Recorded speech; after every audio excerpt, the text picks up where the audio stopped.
Hey guys, tonight we're stepping straight into the icy darkness of a medieval blizzard, the kind of storm that rattles the shutters of a peasant's cottage and makes even the bravest knight pull his cloak tighter. The wind whips against your cheeks until the skin stings raw and snowflakes settle thickly on your lashes. You blink, but it doesn't help. The world beyond your nose is swallowed by white, and the only thing you can hear is the shriek of the gale. It's in this moment, standing in a frozen field or trudging along a desolate road, that you realize, if you don't build shelter quickly, you probably won't survive this night. So before you get comfortable, take a moment to like the video and subscribe, but only if you genuinely enjoy what I do here. And while you're at it, drop a quick comment telling me your location and the local time where you're listening. It always fascinates me to know where these stories are being heard around the world. Now, dim the lights, maybe turn on a fan for that soft background hum, and let's ease into tonight's journey together. You take a deep breath and taste cold iron in the air, like biting down on a spoon. Your cloak is soaked through with melted snow. Doesn't matter that you've layered wool beneath. Water finds its way everywhere. Your boots crunch into drifts up to your knees, and every step becomes a battle with the weight of the storm pressing down. Somewhere in the back of your mind, you recall that in medieval Europe, winters weren't just cold, but sometimes catastrophic. During the so-called Little Ice Age, crops failed and villages were buried under snow so deep that people dug tunnels between their houses. That's not legend, it's documented fact. The sensation in your fingers is fadding. You flex them, trying to stir warmth, but it only makes the ache worse. Snowflakes sting against your eyelids. The road has disappeared, erased in minutes. You imagine peasants, shepherds, and wandering pilgrims facing the same terror centuries ago. For them, this wasn't a dramatic survival tale, it was an annual gamble. Could their homes withstand another storm? Could they reach shelter before the cold turned fatal? You stumble against a half-frozen hedge. The branches scrape your gloved hand, sharp like tiny knives. It's a reminder that nature offers tools as well as threats. In medieval times, often built quick lean-tos from branches, stacking them at angles so the wind would shear off to the side. It wasn't perfect, but it was better than lying exposed. Interestingly, some chronicles describe people surviving blizzards by digging down into rather than fighting against them. Sounds, doesn't it? Yet snow, once packed, insulates like wool. Historians still argue whether those makeshift dens were safe or simply acts of desperation that risked suffocation. Your breath clouds before you, briefly visible before being snatched by the wind. You imagine a peasant family clutching one another inside a timber hut, smoke seeping from a hole in the thatch, prayers muttered beneath their breath. One quirky tidbit you might not expect. In parts of Scandinavia, villagers sometimes the insides of their walls with fish oil or animal fat. It kept the wood supple, sealed cracks, and oddly made the walls smell like supper long afterward. The scent would have mingled with smoke, dung, and the musty weight of damp straw, creating a cocktail of survival smells you'd never forget. The blizzard thickens. You know you can't stand here much longer. Cold needles work their way beneath your collar, sliding along your spine until you shiver involuntarily. Somewhere ahead, you sense the faint outline of trees, a darker blur against the endless white. Maybe that's where shelter will begin. You push forward, boots dragging, lungs aching. Each step is harder than the last, but the thought of warmth, any warmth at all, drives you on. Snow falls thicker now, every flake joining the others in a conspiracy to bury you alive. Your lashes freeze together when you blink, and the crunch of your boots grows muffled as drifts rise higher around your legs. It feels almost like wadding through quicksand, but colder, so much colder. You pause, squinting against the gale, and realize something vital. Snow isn't only an enemy tonight. It might also be your best ally. That thought sounds ridiculous at first, but it's the same idea medieval peasants, hunters, and wanderers had to embrace. You reach down and scoop a handful. It squeaks faintly in your glove, dry and powdery. Not all snow is the same, you remember. Powder slips away, useless for shaping. But damp, heavy snow, the kind that clumps together like dough, is different. With it, people built walls, shelters, even snow huts. That's a mainstream fact historians highlight when they describe the ingenuity of northern peoples. They didn't fight snow so much as coax it into cooperation. And here you stand, shivering, wondering whether you should pile it high yourself. You imagine a medieval shepherd stranded far from home, caught in a sudden storm while tending his flock. There's no chance of reaching the village. Instead, he'd carve into a drift, hollowing it like an animal's burrow.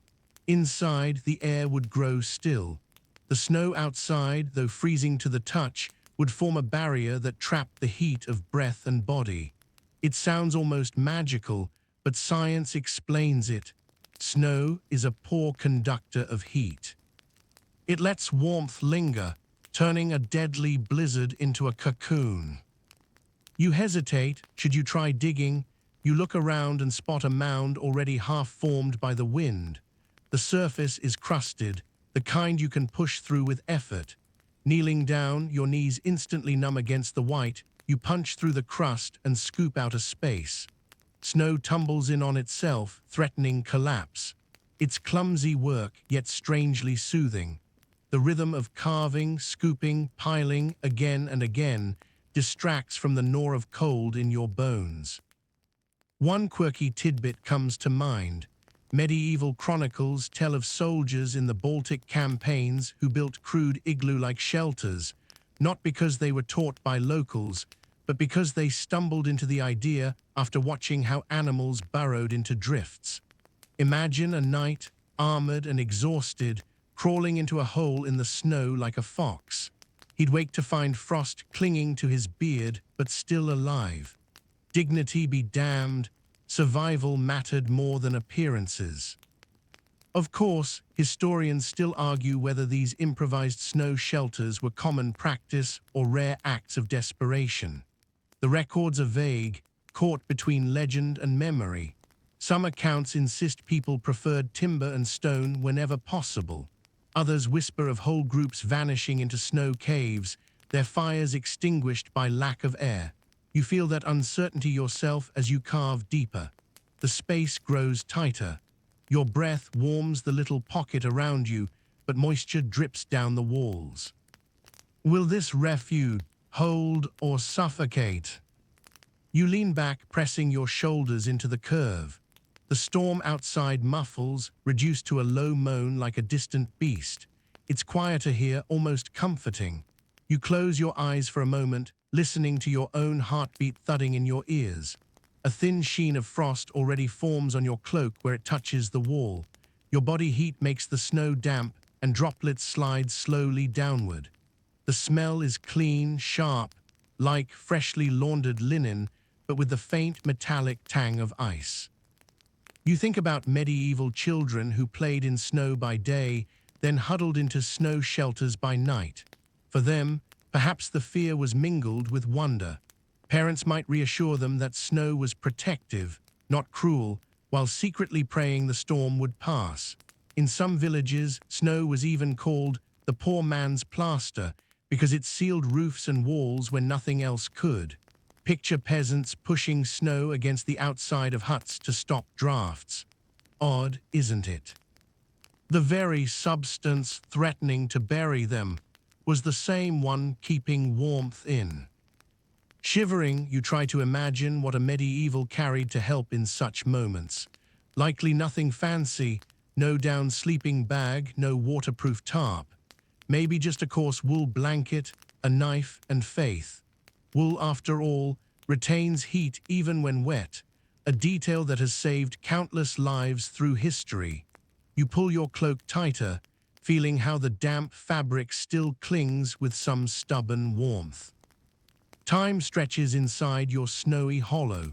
The blizzard outside howls, but in here it's muted, like listening through layers of cloth. You reach out and touch the wall again, fingertips pressing into the packed surface. It's firm now, more solid than you expected, as if the storm itself has granted you a fortress. You exhale slowly, mist drifting into the dimness, and imagine how monks, soldiers, and wanderers centuries ago must have felt when the snow turned from predator into partner. The sound changes when you finally stumble out into the trees.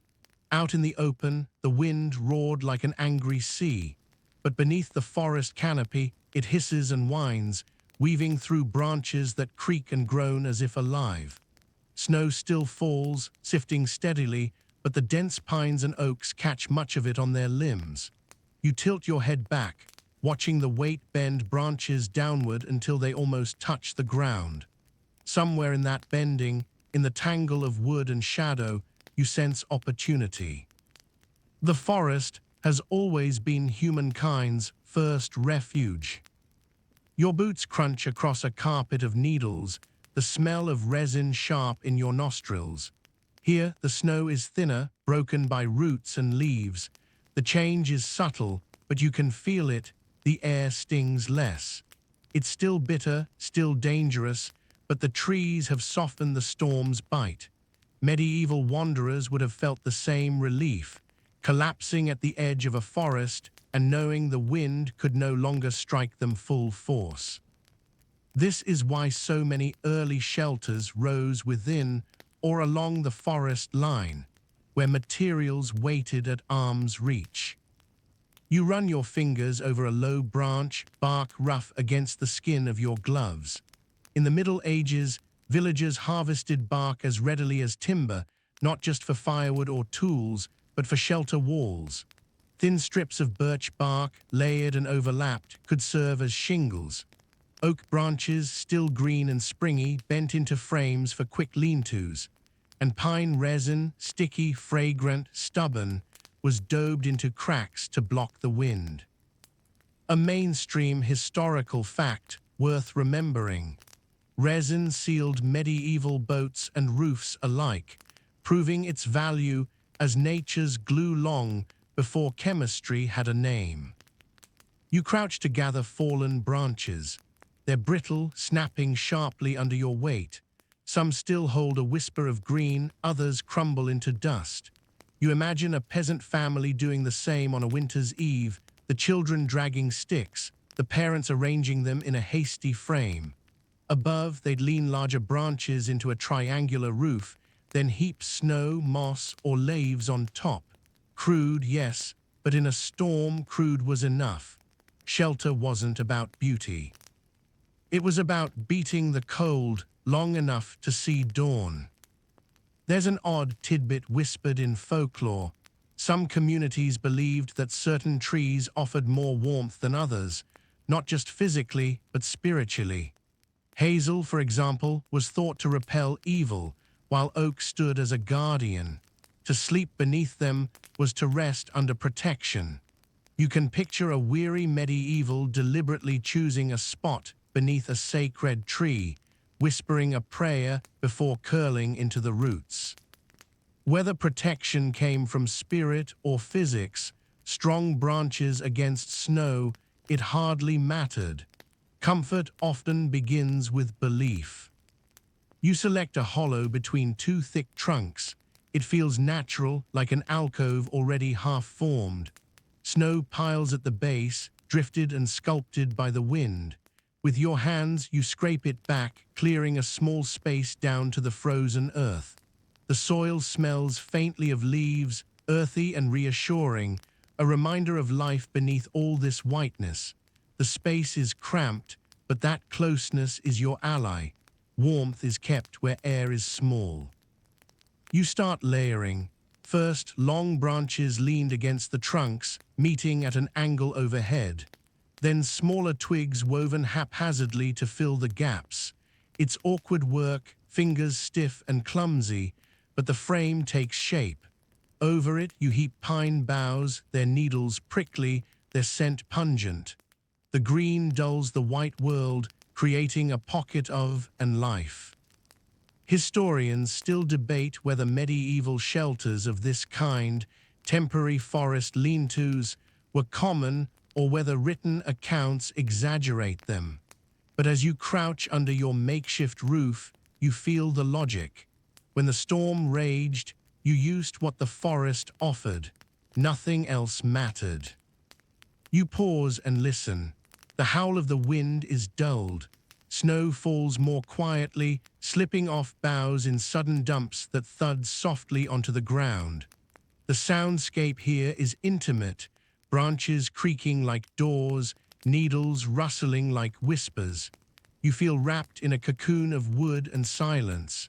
Your breath fogs the air, curling upward until it disappears into the darkness above.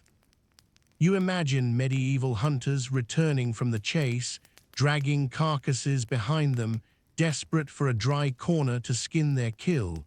They might huddle beneath the same kind of crude hut, smoke from a small fire curling out the entrance. The smell of pine would mingle with meat, smoke, and sweat. For children, perhaps this was adventure. For parents, necessity.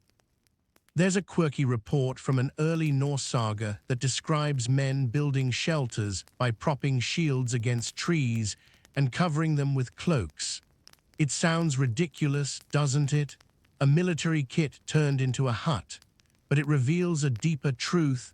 Anything, truly anything, could become part of a shelter when snow threatened life. Even in war, survival came before glory. Your shelter creaks as the storm presses down. Snow begins to heap against the outer walls, but instead of fear, you feel a strange calm. Every added layer of snow is insulation. Every drift against the boughs seals you tighter inside. It's the same paradox you discovered earlier. Snow threatens and saves in the same breath. You leave the shelter of the trees behind and step into a low, wind-swept hollow. At first glance, it looks like an unpromising dip in the landscape, a shallow depression scooped out by water long ago.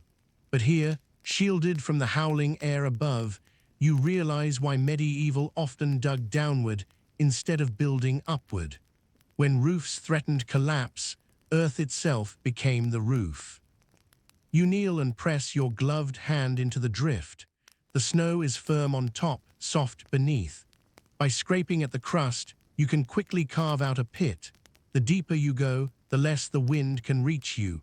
Archaeological digs in northern Europe have uncovered faint outlines of pits filled with charcoal, animal bones, and burned soil, suggesting that people truly did hunker down in such hollows, fires smoldering at their feet. These traces don't look like grand houses. They look like survival scratched directly into the earth. You shovel snow aside with your hands, your breath coming in ragged bursts.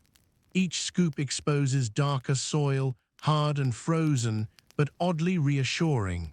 The earth smells damp, metallic, almost like blood on iron. For medieval peasants, digging into the ground was both desperate and instinctive. Soil insulated, walls held, and the shape of the pit kept heat from vanishing into the air. Imagine a family crouched in such a hole, cloaks drawn tight, voices hushed, watching sparks dance upward into the night. Tales mention a strange habit. Sometimes people spread animal hides along the walls of these pits, not only to block drafts, but also to keep out dampness. The hides stiffened in the cold, rattling faintly when the wind shook them like frozen drums. Odd though it sounds, the method worked well enough. Beneath the skins, warmth clung longer. And where hides were scarce, bundles of rushes or even frozen turf served the same purpose. Still, academic debate continues about whether these earth-dug shelters were used primarily in emergencies or as planned winter lodgings. Some researchers argue they were never more than last resorts, quickly abandoned once storms eased. Others insist they were semi-regular shelters for shepherds, woodsmen, and even traders crossing snowy passes. The truth may never be certain, for pits and hollows collapse quickly, leaving little more than stains in the soil. You can sense that uncertainty yourself as you crouch inside one now, feeling how flimsy and fragile the protection is. You sit back, drawing your knees close. The snow walls rise around you like a frozen. Overhead, the sky has vanished, replaced by a roof of swirling flakes. It's quieter down here. The blizzard's fury passes just above your head, leaving only muffled sighs. Your breath condenses in front of you, mist curling and drifting before vanishing into the dimness. In the distance, you can picture a medieval soldier marching with his company, suddenly trapped in a whiteout.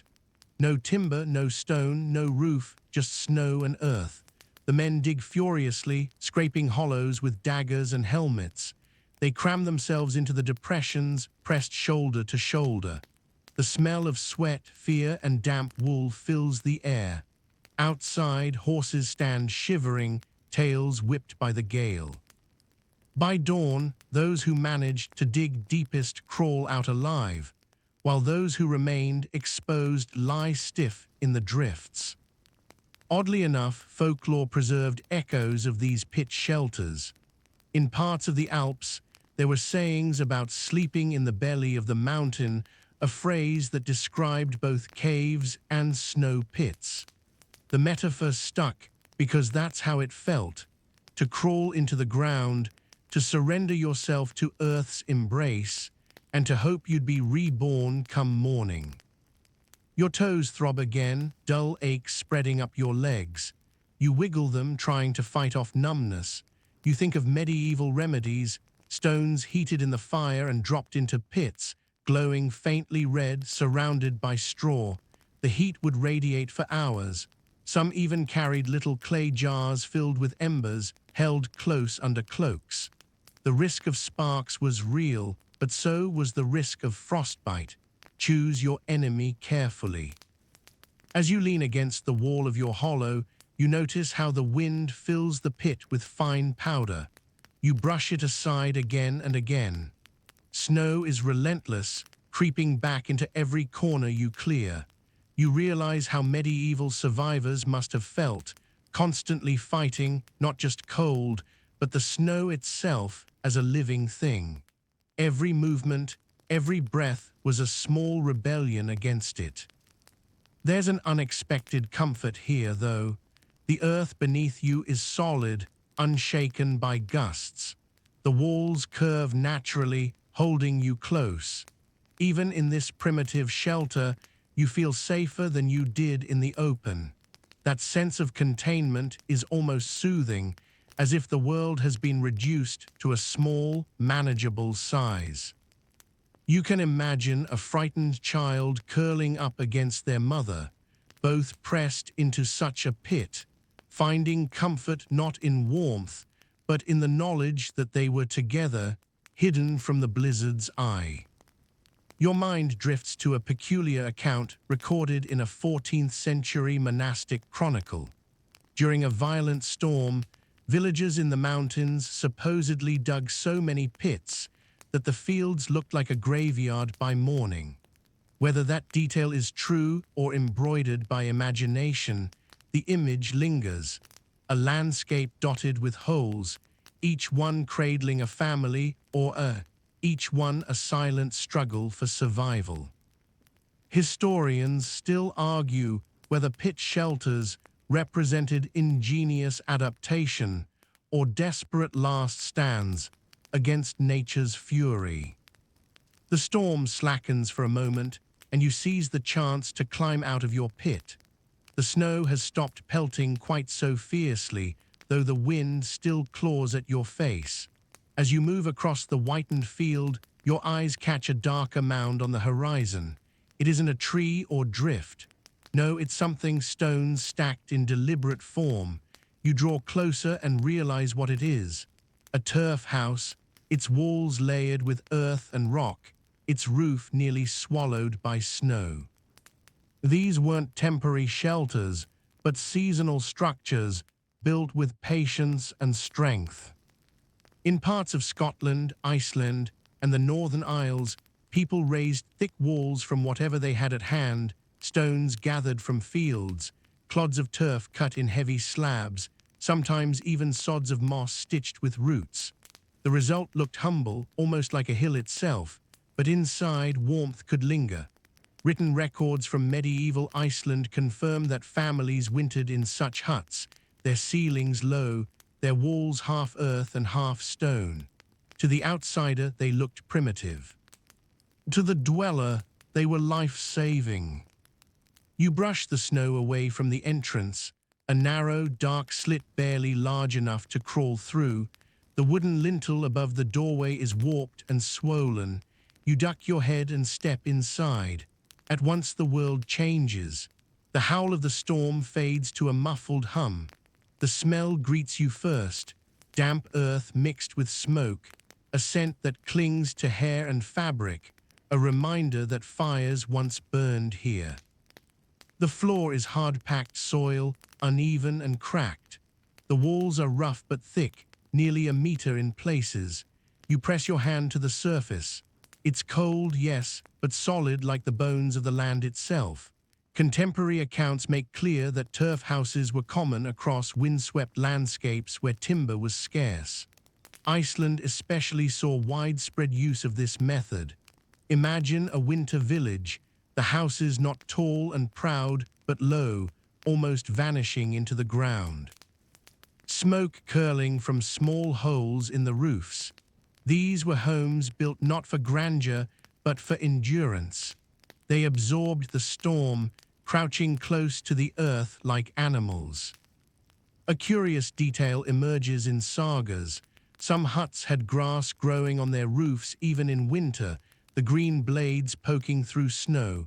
It must have looked strange too, as if the earth itself were alive, sprouting houses.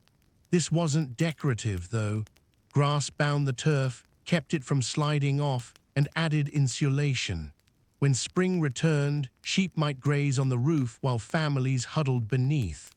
Odd, yes, but practical.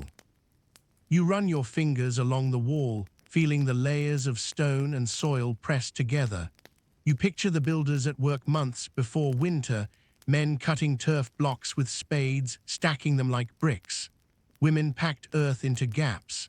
Children hauled stones from the fields, laughing despite the...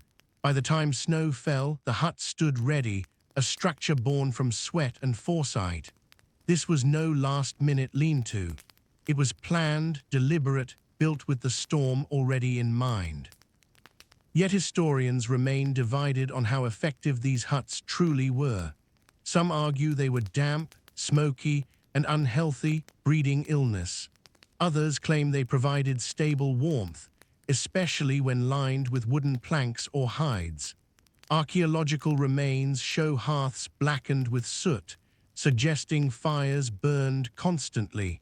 But the absence of chimneys raises questions. How breathable was the air inside?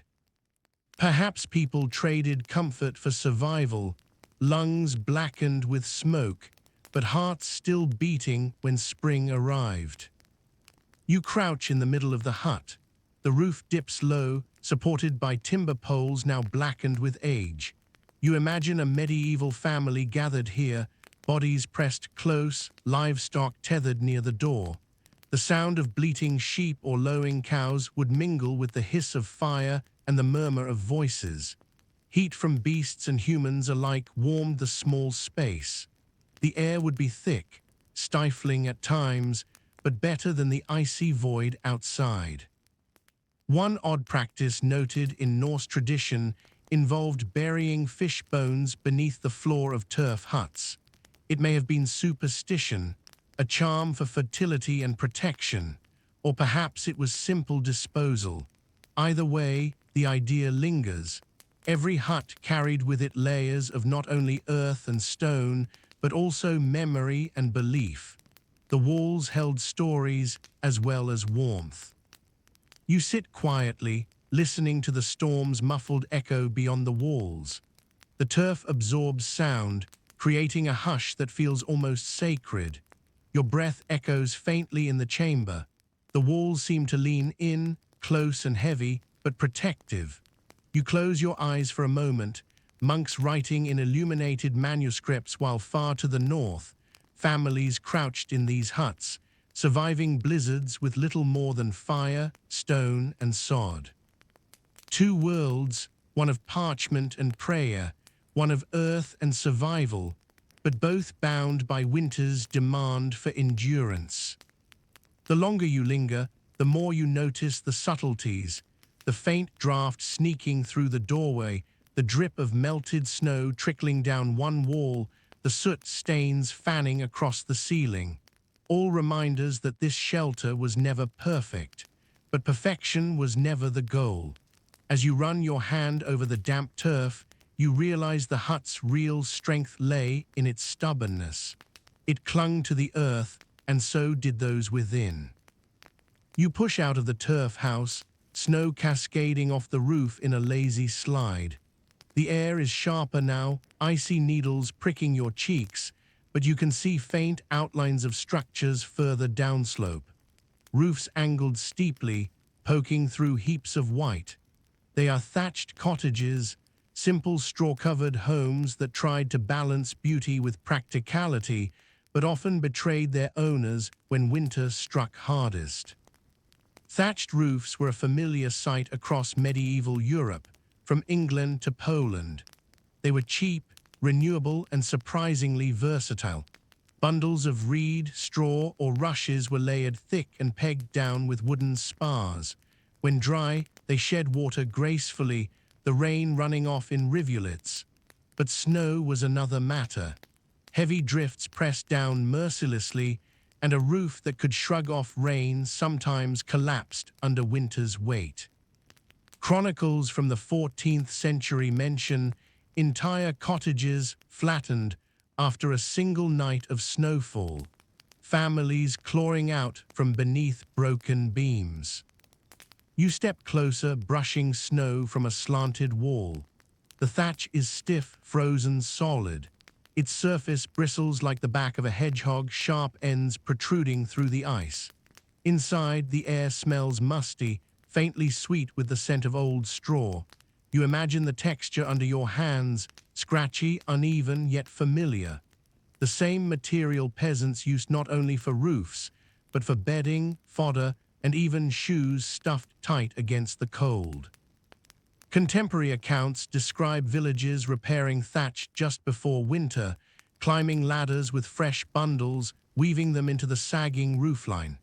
It was communal, neighbors helping neighbors, children fetching straw from stacks, women binding sheaves with twine. The roof, once renewed, looked golden against the grey sky, almost cheerful. But within weeks, snow would begin its assault, heavy, unrelenting, testing every stitch of their effort. An unusual practice sometimes employed was snow sweeping. Villagers would climb onto the roofs with crude shovels and push snow off before it compacted. Picture it, a man balanced precariously on icy straw, wind howling, each movement threatening to pitch him to the ground. Yet without that work, the weight could crush the rafters. One travel diary from 15th century Germany notes that peasants tied ropes around their waists so neighbors could haul them back up if they slipped. A risky job, but essential. And here lies a puzzle. Architectural historians disagree about just how reliable thatch was in deep snow zones.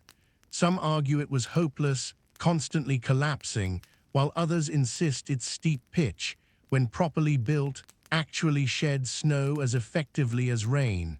The truth likely depended on skill, resources, and luck. In milder winters, it sufficed. In harsher years, it failed spectacularly. You can see both sides of the argument, standing beneath this sloping roof, wondering whether it would shield you or bury you. You crouch lower, peering into the gloom inside. A family would have gathered here, straw mats laid on the floor, smoke seeping from a central fire pit. The walls trembled under the storm's push, yet the family carried on, mothers weaving, fathers repairing tools, children chasing each other through the haze. Their laughter, muffled by thick walls, would have been a rebellion against the snow outside. Still, always there was the fear, a creak, a groan in the rafters, a reminder that collapse was only ever a heartbeat away.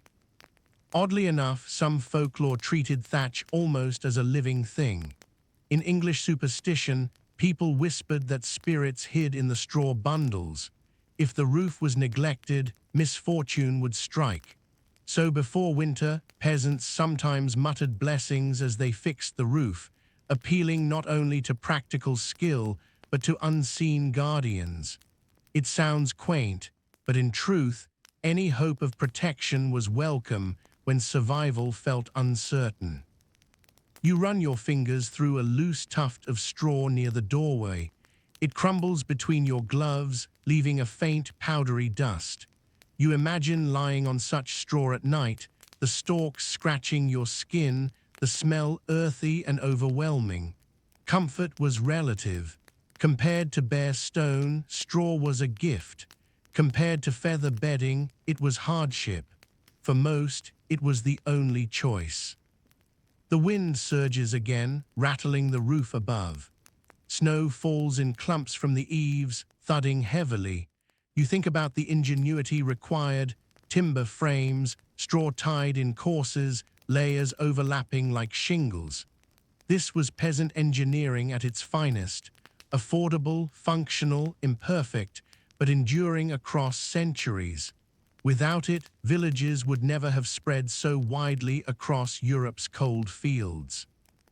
Your thoughts wander to an odd example recorded in Ireland. Some households mixed mud and animal dung into their thatch to improve binding, unpleasant to imagine, but effective. The sticky mixture kept straw from slipping under weight. The smell must have been pungent, clinging to the air even after months of weathering. Yet survival excused such methods. Better a foul than a roofless night in the snow. Standing in the dim interior, you notice how close the walls feel. Thatched cottages were often small, single rooms shared by entire families and sometimes livestock. Heat from animals rose, trapped by the low roof. The thatch absorbed smoke, turning black with soot. Children coughed, eyes watered, but still they were alive. Outside, wolves prowled the edges of frozen fields. Inside, the family endured together, bound by necessity. Historians still debate whether such cottages provided genuine warmth or merely delayed death by exposure. The answer probably depended on countless factors: quality of thatch, depth of snow, luck of the storm. The storm refuses to let up. Snow still swirls in ghostly eddies, finding every gap in your clothing, and the cold gnaws steadily at your bones. You press forward across the white fields until another outline emerges from the haze, a squat shelter with walls that look more like woven baskets than solid stone. As you draw closer, you recognize the pattern: wattle walls, thin rods of wood intertwined and plastered with mud. In a storm, they creaked and groaned under pressure, but they stood all the same. Wattle and daub construction was everywhere in medieval Europe, especially in villages where stone was scarce and timber too precious to waste on thick beams. Thin willow or hazel rods were cut, bent, and woven between upright stakes like giant wickerwork. The gaps were filled with daub, a paste of clay, soil, straw, and sometimes even dung. The result was surprisingly sturdy and far cheaper than masonry. Written manorial surveys from England in the 13th century describe entire hamlets built almost entirely from these pliable walls. They were quick to raise, affordable, and when well maintained, capable of lasting decades. You run your hand along one wall, feeling the uneven ridges where the weave shows through. It trembles faintly in the wind, as if the shelter itself shivers. Yet inside, it's warmer than the blizzard's edge. The daub, now frozen hard, seals the wind out. Your breath fogs the air, and you smell damp clay mixed with straw, the scent of wet earth clinging even in winter. Accounts from medieval chroniclers note how these walls were patched constantly. A family might spend summer redaubing their house, mixing fresh clay with chopped straw, slapping it onto the frame by hand. Children would join, muddy to the elbows, laughing as they smeared paste across the weave. When winter came, the walls hardened like stone. This communal was both practical and bonding, proof that survival depended on every pair of hands. But these structures carried vulnerabilities. Snow piled against them could turn the clay to sludge, leaving gaps that whistled with drafts. And when frost thawed suddenly, whole panels sometimes collapsed. That tension divides modern experts. Some argue wattle walls were inadequate in severe winters, while others insist their flexibility helped them bend rather than break under stress. Both sides have evidence. Archaeological remains of medieval villages often reveal impressions of woven rods preserved in the soil, ghostly reminders of walls long gone.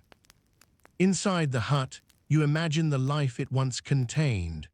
A central hearth smokes faintly, the black residue staining the roof beams. The air is hazy, thick with the mingled smells of wood smoke and damp thatch.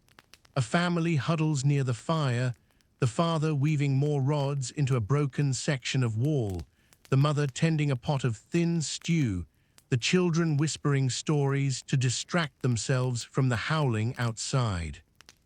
Every creak of the wall reminds them of nature's power, but also of their own resourcefulness. One curious custom mentioned in folklore: villagers sometimes pressed handprints into wet daub as charms, believing the mark of a human palm would protect the house from collapse. Others embedded small tokens, beads, bits of bone, or carved crosses into the walls as offerings. To us, it might seem superstition. To them, it was reinforcement of both wall and spirit. Perhaps as snow pressed against their woven huts, those charms gave them confidence to sleep. You lean against the wall and feel it sway gently. The sensation is unsettling, as if you're standing against the side of a ship. You realize how frightening it must have been in the dead of night, hearing the groan of timbers, wondering if the walls would hold. Yet the rhythm of daily life continued regardless. People cooked, spun wool, sharpened tools, even made love in those fragile houses, proving that existence was not just survival, it was insistence on living. A story survives in a 15th century parish account of a storm so fierce it toppled dozens of wattle cottages in a single night. The priest wrote of families gathering in the church nave, huddled together until the winds passed. Yet within weeks, the villagers returned, weaving new walls, smearing new clay, refusing to abandon their fields. It's this resilience you sense in every woven rod, every lump of frozen daub around you.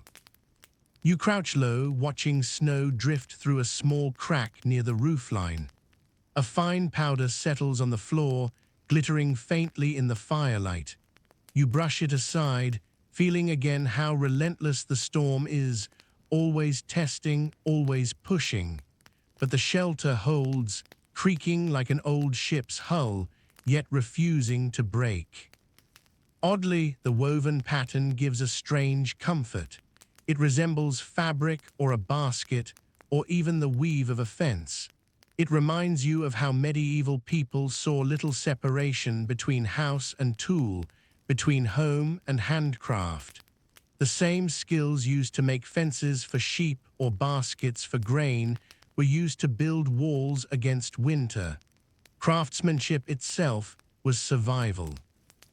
Your mind drifts to the sounds, the whistle of wind through tiny cracks, the pop of the fire, the murmur of voices, stories to distract from the storm.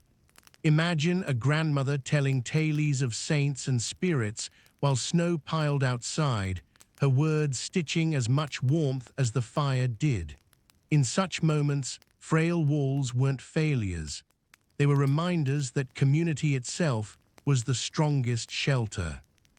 Historians still argue whether wattle and daub was a testament to medieval ingenuity or merely a desperate compromise with limited resources. Perhaps it was both. You stagger forward, the blizzard still clawing at your back, until you come upon a low structure that seems oddly alive with sound. At first, it's only the faint shuffle of movement, a muffled grunt. Then comes the warmer breath of air, the unmistakable scent of hay mixed with something musky and strong. You realize you've reached one of the most peculiar and yet most practical survival strategies of the medieval world: shelter with animals. In villages across Europe, it was common to build houses with a byre, an area where livestock and humans slept under the same roof. Archaeological digs in places like Bavaria and Scandinavia confirm this, showing longhouses where one half held people and the other half held cattle. It wasn't a matter of choice. It was necessity. Cows, sheep, and goats radiated warmth. In the dead of winter, their body heat made the difference between life and death. You imagine a peasant family ushering their animals inside during a blizzard, the door shut tight, the room thick with breath, and the air heavy but survivable. The sensation hits you as soon as you duck inside, humid warmth, rich with the smell of dung and wet hides. The floor is layered with straw soft underfoot, though damp patches squelch unpleasantly. It's not a noble's hall. It's a barn turned into a lifeboat. Yet here in this mingling of species, survival takes on a strange intimacy. The family huddles against one wall, wrapped in blankets, while cows shift and chew cud a few feet away. Chickens cluck softly from rafters. The heat is palpable, steaming your face, making your fingers tingle back to life. Contemporary manorial rolls record fines for peasants who failed to keep animals inside at night, not for cruelty, but because the lords knew the animals' warmth reduced mortality. These records show just how institutionalized the practice was. It wasn't simply a peasant trick. It was policy. And there are stranger details. Some medieval medical texts recommended inhaling cow breath to ease chest ailments, claiming it softened the lungs. Imagine that, families pressed close to their livestock, telling themselves that every steaming exhale was medicine. Odd to modern ears, yet it fit a world where daily life blurred human and animal in ways we rarely experience today. Of course, scholars argue over how tolerable these conditions really were. Some insist the air must have been unbearable, laden with ammonia, smoky from poor hearths, and thick with fleas. Others counter that constant fires, open vents in the roof, and layers of straw made it manageable. Perhaps the truth sits in the middle, unpleasant, yes, but survivable. You close your eyes, listening. The creak of beams, the shifting of hooves, the low murmur of voices. There's a rhythm here almost comforting. The blizzard beyond is muted, a dull roar on the other side of thick walls. Here life continues in defiance of it. Children whisper stories, stroking the coarse hair of calves. Mothers mend clothes by firelight, their needles glinting faintly. Fathers lean against the warm flanks of cows, drowsing, grateful for the heat that seeps into their bones. There's even a peculiar note in folklore. Some people believed cows could see spirits, so keeping them inside would ward off malevolent forces during storms. If a cow lowed suddenly in the night, families whispered it was warning of something unseen. Whether this was superstition or simply the imagination of people trapped indoors too long, it added a layer of mystery to the already strange companionship.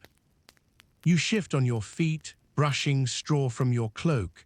The warmth is undeniable, even if the smell makes your eyes sting. This is survival stripped bare of pride. Humans and animals together, equal in their need for shelter. The hut itself seems alive, every breath a cloud, every movement a reminder that life persists in many forms. A chronicler in the Swiss Alps once described peasants living like beasts with beasts, but his words weren't entirely scornful. He noted that such households suffered fewer winter deaths than wealthier families in stone manors, where fires alone had to do the work. It's a paradox worth pondering. Poverty's solutions sometimes proved more effective than nobility's comforts. Your own body warms in the humid air. The stiffness in your toes eases. The ache in your hands lessens. You stretch, almost sighing, though the cling's thick and sour. Comfort is relative, you remind yourself. For medieval peasants, this wasn't degradation. It was strategy, honed over centuries, passed from parent to child.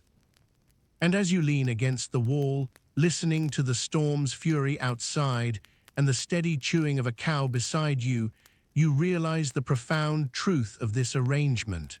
Survival has never cared much for dignity. It cares for warmth, for breath, for one more dawn. And here, amid steaming hides and damp straw, that chance at dawn feels possible.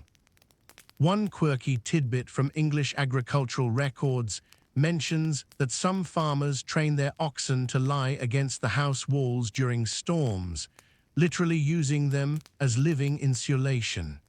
The beasts' massive bodies blocked drafts while their heat radiated through thin walls.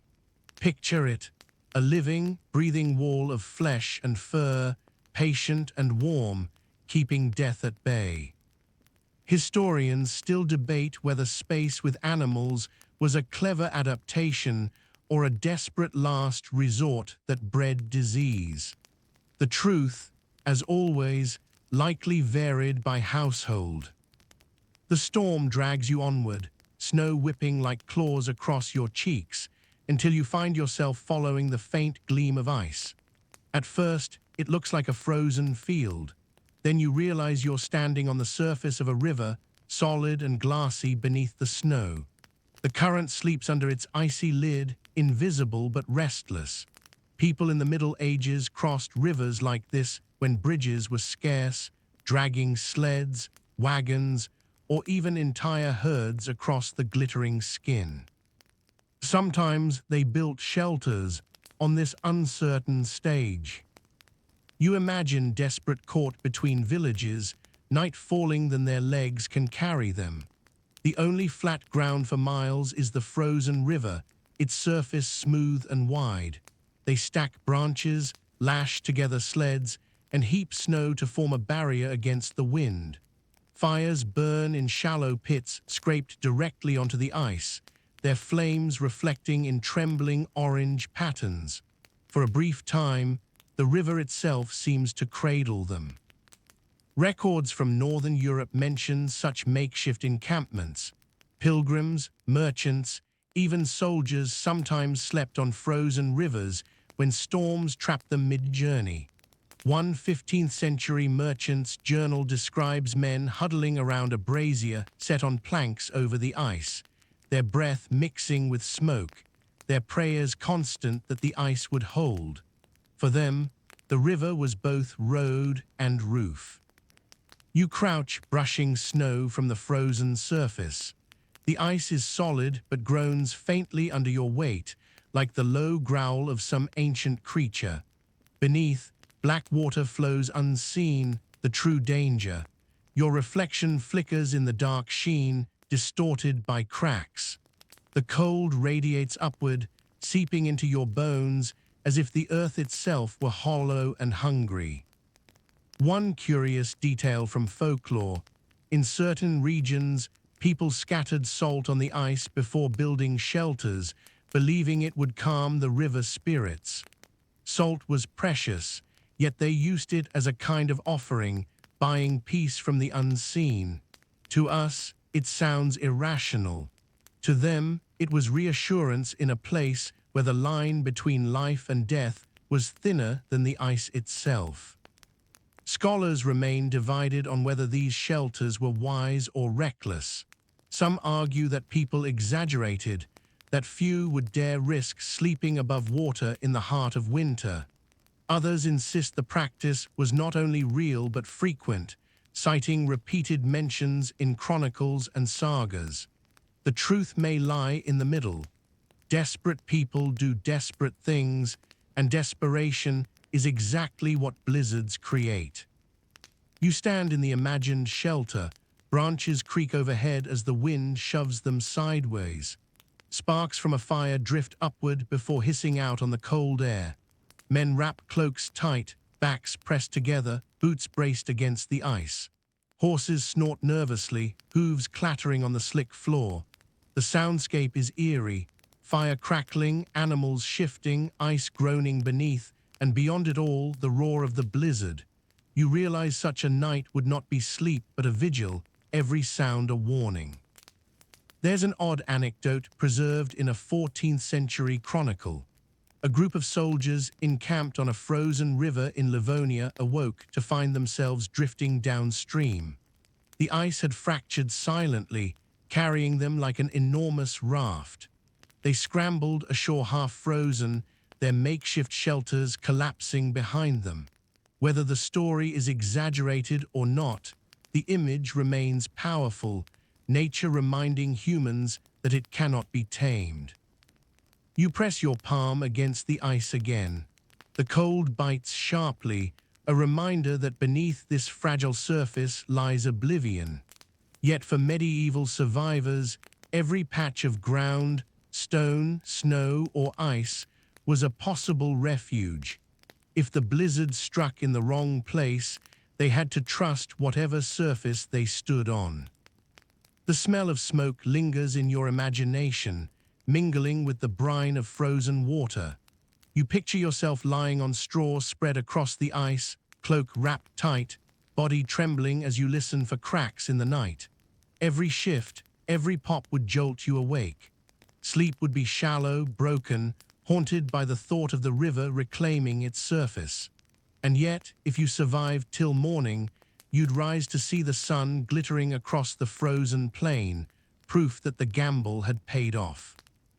You step carefully back toward the bank, snow crunching atop the ice. Behind you, the imagined shelter fades into storm, a ghost of survival strategies half remembered in chronicles and sagas. Ahead, the land rises again, rough and snow-burdened. You realize that for medieval people, every landscape offered both threat and possibility. Even a frozen river could become a roof, however briefly, if you dared to trust its silence. And so you walk on, carrying the memory of firelight flickering on black ice, a reminder that survival sometimes demanded the courage to sleep above water, suspended between storm and current. The phrase, walking on thin ice, takes on new meaning when you imagine families literally betting their lives on frozen surfaces. One merchant's account mentions spreading ash from fires across the ice to improve traction, creating dark paths that looked like veins against the white. Practical, perhaps. But it also reads like medieval people trying to mark their territory on nature's most treacherous floor. Historians still argue whether river shelters represented foolish desperation or calculated risk-taking by people who understood ice formation better than we might assume. The blizzard rages on, but the memory of those who built beneath avalanches lingers, quiet, resolute, and terribly human. The valley narrows until the mountains press in on either side, and you find yourself drawn toward a cluster of wooden structures clinging to the slope. Their walls are sturdy but plain, their roofs pitched steep to shed snow. Inside, the air is heavy with the smell of smoke and livestock. Yet what captures your attention most isn't the architecture, but the way people sleep here, raised above the floor on wooden platforms.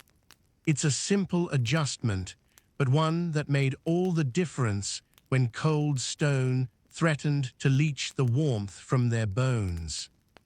Medieval sources occasionally mention these platforms. In Northern Europe, they were called sleeping benches, and they appear in both sagas and household records. Archaeological remains of longhouses in Norway show stone hearths with wooden ledges built nearby, suggesting that families lay upon them at night, lifted above the dampened ground. Even in peasant huts, beds or bunks were often raised on crude frames with straw piled thick for insulation. It wasn't luxury, but pragmatism. Cold sinks low and heat rises.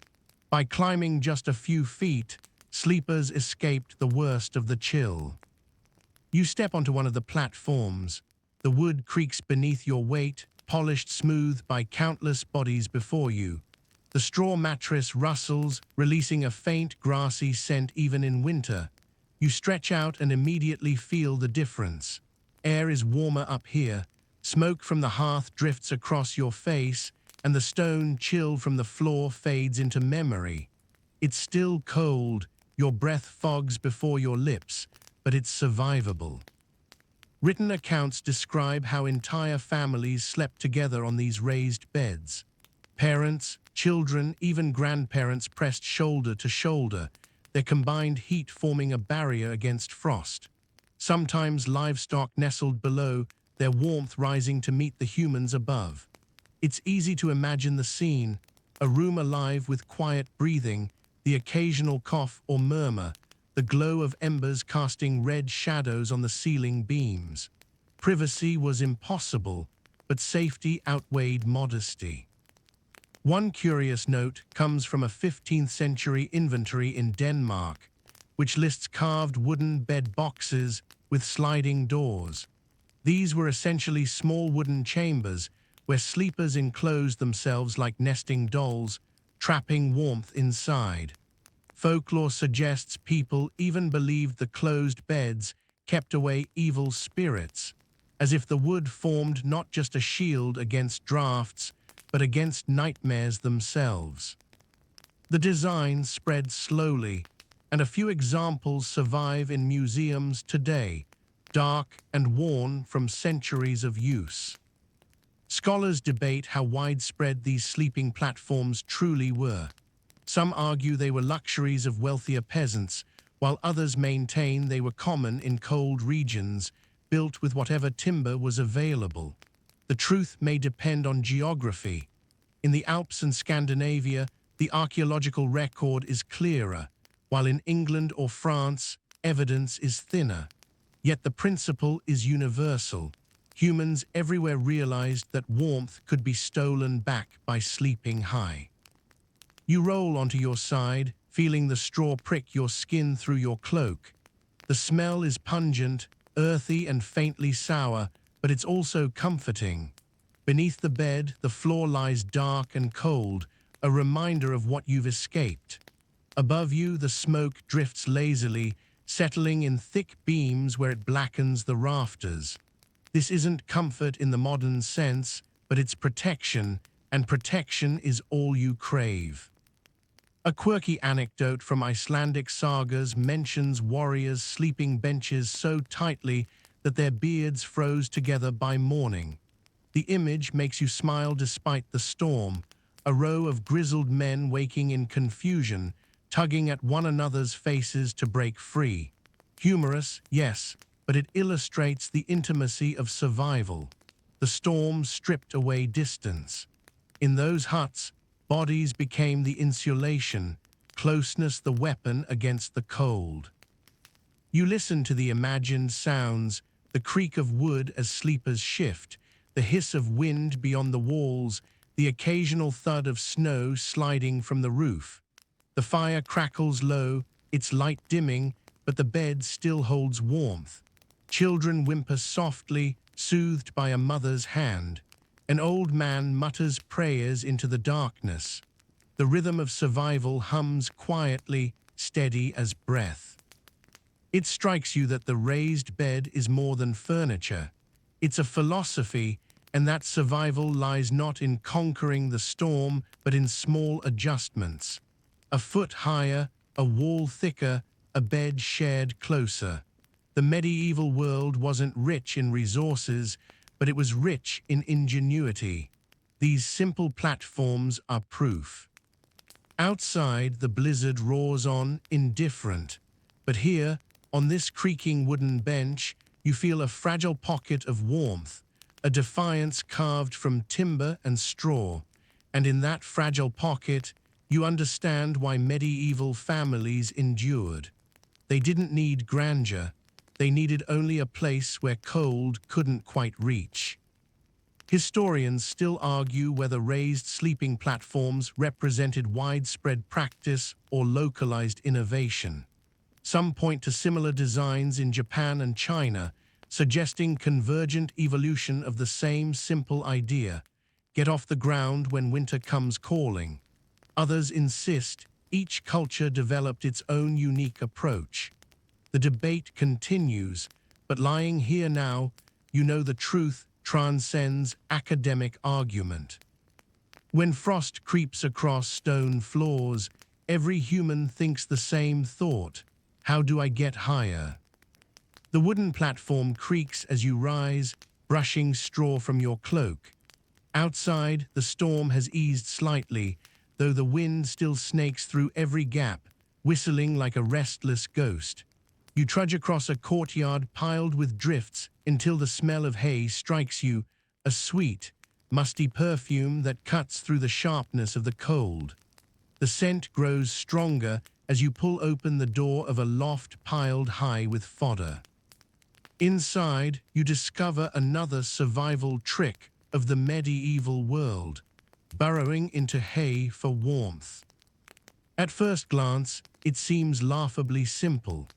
Hay is for animals, not people. Yet for desperate villagers, farmers, and shepherds caught away from home, it became a blanket, a mattress, and sometimes the only thing that stood between life and frostbite. Parish accounts from England mention families forced to sleep in barns during particularly harsh winters, while notes from Scandinavia describe lofts doubling as inns when storms cut off the road. Archaeological remains of barns from the 12th and 13th centuries even show ladders leading to raised lofts, practical for storing fodder, but also perfect for tucking in weary bodies above the livestock. You climb the ladder, each rung stiff with frost, and plunge your hands into the hay. It prickles against your skin, sharp yet oddly inviting. The warmth is immediate. Insulation is hay's secret. The stalks trap air, slowing the loss of heat. Burrow into a heap, and soon your own body turns the space into a cocoon. Children knew this instinctively, burrowing like fox kits into mounds, giggling before sleep.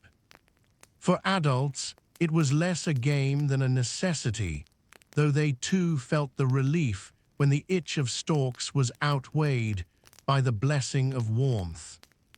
One curious detail from folklore: it was said that hay stored from midsummer retained a fragment of the sun, and sleeping in it brought health. Farmers believed that newborn calves placed in the first cut of hay would thrive stronger, and people sometimes extended this belief to themselves, burrowing into sun-fed hay during the hardest nights. It may sound fanciful, but when you lie in the golden-smelling heap, you understand how convincing the illusion must have been. Of course, scholars disagree about how safe this practice was. Some point out that hay, when damp, could ferment and even smolder, posing the risk of fire. Others argue that infestations of fleas or mites made lofts breeding grounds for illness. The truth is likely both: uncomfortable and risky, but often better than the alternative of freezing outdoors. Survival rarely offered perfect options. You lie down now, pressing deeper into the pile. The hay scratches your face, pokes through your cloak, and leaves tiny cuts on your wrists. Yet warmth blossoms around you. The smell is overwhelming, dry grass, dust, and the faint musk of animals below. You can hear them shifting, their hooves clattering, their breath rising in warm clouds. The combination of livestock heat and hay insulation creates a bubble of life in the middle of the storm. There's an odd little anecdote from a 14th century French village. A family trapped in a barn during a 3-day blizzard sang songs each night while buried in the hay, their voices muffled but cheerful. When finally dug out, neighbors said it sounded as if the barn itself had been singing. Whether true or not, the story captures something essential. Lofts became places not just of warmth, but of camaraderie, where stories and songs warded off despair as effectively as the stalks warded off frost. The soundscape here is gentler than in other shelters. Instead of wind screaming or hides rattling, you hear the steady rustle of hay as bodies shift, the occasional snort of cattle below, and the soft drip of melted snow leaking through roof beams. The loft feels like a nest, rough but protective. You imagine children giggling as they tumble into the hay, the itching forgotten in the delight of play. Their parents lie nearby, exhausted yet relieved to feel warmth seeping back into their bones. The storm outside may rage, but inside this loft, the family survives, huddled among the same fodder that will feed their animals through the season. Human and beast both depend on these golden stalks, a reminder that in medieval winters, boundaries blurred and resources were shared in whatever way ensured endurance. As you shift deeper, dust rises in your nose, making you sneeze. The sneeze echoes faintly in the wooden loft, then is swallowed by the storm's muted roar. You cough, laugh quietly at yourself, and then settle again, marveling that something so humble as dried grass could be the difference between life and death. The hay rustles like a lullaby as you close your eyes. Above, snow patters against the roof, but here inside your fragrant cocoon, you understand what countless peasants, shepherds, and discovered. Warmth sometimes lies in the simplest, scratchiest places. One mainstream historical fact often overlooked: hay wasn't just randomly gathered. Medieval farmers carefully timed their cutting, knowing that hay harvested too early would be too moist and rot, while hay cut too late would lose nutritional value. The same precision that kept animals healthy through winter also saved human lives when blizzards struck. Historians still debate whether sleeping in hay represented common practice or desperate improvisation. But lying here now, itchy but warm, you know academic arguments miss the point entirely. You cough as you crawl out of the loft, dust still clinging to your nose and straw scratching your wrists. The storm greets you again with its icy slap, snow swirling so thickly that the world seems carved from chalk. You pull your cloak tighter and stumble onward, boots sinking into drifts that swallow your legs. Soon you notice something peculiar, a hut half buried, its door completely sealed by snow and ice. The wooden frame is visible, but the entrance is nothing more than a white wall. In that moment, you realize another danger medieval people faced: being snowed in so completely that their shelters became prisons. Written records from alpine villages and northern plains describe winters so severe that doors froze shut overnight. Families woke to find themselves trapped, their homes entombed. Some resorted to digging tunnels out of loft windows. Others waited until neighbors came with shovels. In one 15th century account from Austria, a parish priest wrote of visiting cottages where people had not emerged for weeks, relying on stored food and the body heat of livestock until the thaw. To survive inside was possible, but claustrophobic. You brush snow away from the doorway. The ice is solid like stone. With effort, you pry it aside, squeezing through a narrow gap. Inside, the air is thick and still. The room is dark, the only light a faint glow from embers smoldering in the hearth. The family within startles at your entrance. Their faces are pale, their eyes tired, but they are alive. The door may be sealed, yet their little world persists.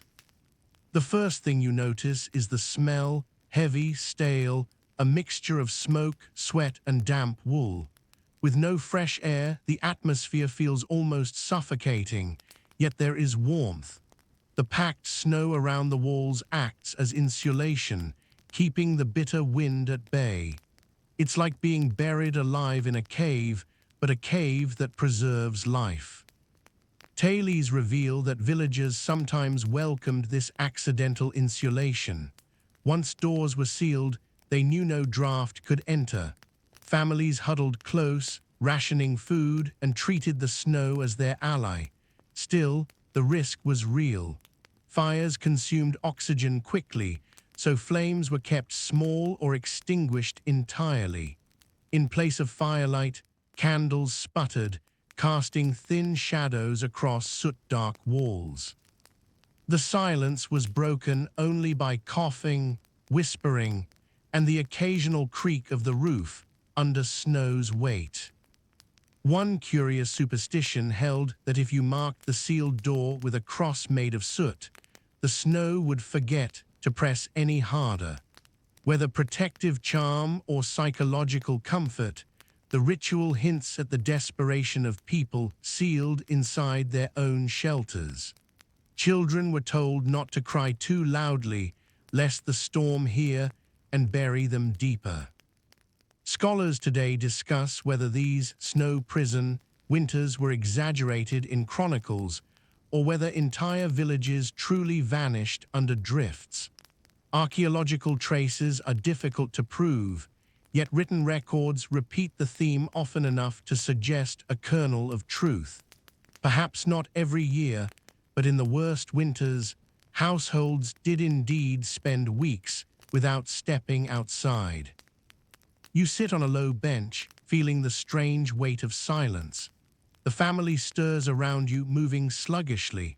They wear layer upon layer of wool, cloaks stiff with frost at the edges. A girl pokes the fire with a stick, coaxing a few sparks. Her hands are red, chapped raw. A boy gnaws on a crust of bread so hard it cracks like stone. Their mother ladles thin broth into wooden bowls, its steam filling the air with the scent of cabbage.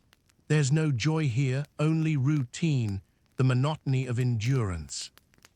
Yet there are also traces of adaptation. On the table lies a small clay lamp, its wick soaked in animal fat, giving faint light without consuming precious oxygen. In the corner, dried herbs hang, both for food and for the belief that their scent kept sickness away. And above the hearth, strips of meat dry slowly, preserved in the smoke. It's a world reduced to essentials: breath, warmth, food. A peculiar anecdote survives in a Swiss. During one long winter, a family trapped inside sang hymns daily to teach the snow patience. Neighbors who dug them out weeks later swore the hymns echoed faintly from the frozen drifts. Whether true or not, the story captures the psychological power of ritual when walls of snow press down. You close your eyes and imagine the feeling of being sealed inside for days, weeks. No horizon, no sky, only the faint glow of a fire. The storm might rage for hours, or it might already be calm, you wouldn't know. The world shrinks to a single room and time blurs. Perhaps this confinement explains why storytelling, song, and prayer flourished in such seasons. Without them, madness might creep in than frost. At last, you push your way back out through the narrow gap, snow tumbling onto your shoulders. The air, bitter as it is, feels like freedom after the heavy stillness inside. You breathe deeply, coughing as the cold burns your lungs, but grateful for the vastness above. Behind you, the hut remains sealed, a small cocoon where life persists against crushing odds. And you realize something simple but profound. In medieval winters, survival wasn't always about breaking free from snow. Sometimes it was about surrendering to it, letting it cover you like a blanket, and trusting that spring would remember to come. Historians still argue whether being snowed in was common enough to shape medieval culture or merely dramatic exceptions recorded by chroniclers with a flair for the theatrical. You trudge on, boots crunching through the deepening snow, until the faint roar of waves reaches your ears. It surprises you, the sea here in the middle of a blizzard. The air tastes different, briny and sharp, the scent of salt cutting through the frozen wind. Ahead, low huts rise from the shoreline, their frames rough, their walls patched with whatever driftwood the sea has surrendered. These are coastal shelters born not of forests or fields, but of tides. For medieval fishing villages, driftwood was treasure. Timber was scarce along barren coasts, and storms often swept away what little could be harvested.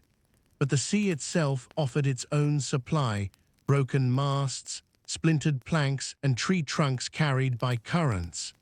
Villagers gathered them eagerly, dragging each piece above the tide line to be dried and shaped into walls, roofs, and frames.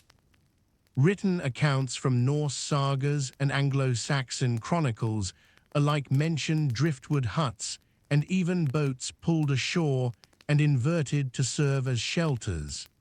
The sea could wreck, but it also provided. You step closer to one such hut. Its walls are crooked, the wood warped by long months in salt water but lashed firmly with rope and corked with moss. Seaweed still clings to the edges, stiff and brown. The roof sags under the weight of snow, yet it holds. Push the door open and the smell floods over you: brine, fish, tar, and smoke. The interior is dark, lit by a single fire whose coals glow red. Nets hang drying overhead, stiff with frost. Bundles of reeds line the floor, serving as bedding. One unusual practice noted in coastal records was the mixing of seaweed into daub or thatch. It seems absurd, but kelp dried into surprisingly strong, and its salt content deterred rot. In fact, archaeologists excavating old island huts have found layers of seaweed stuffed into walls as insulation. Imagine lying down to sleep, the pungent scent of kelp filling your nose, and believing that the very seaweed carried the ocean's stubborn endurance into your bones.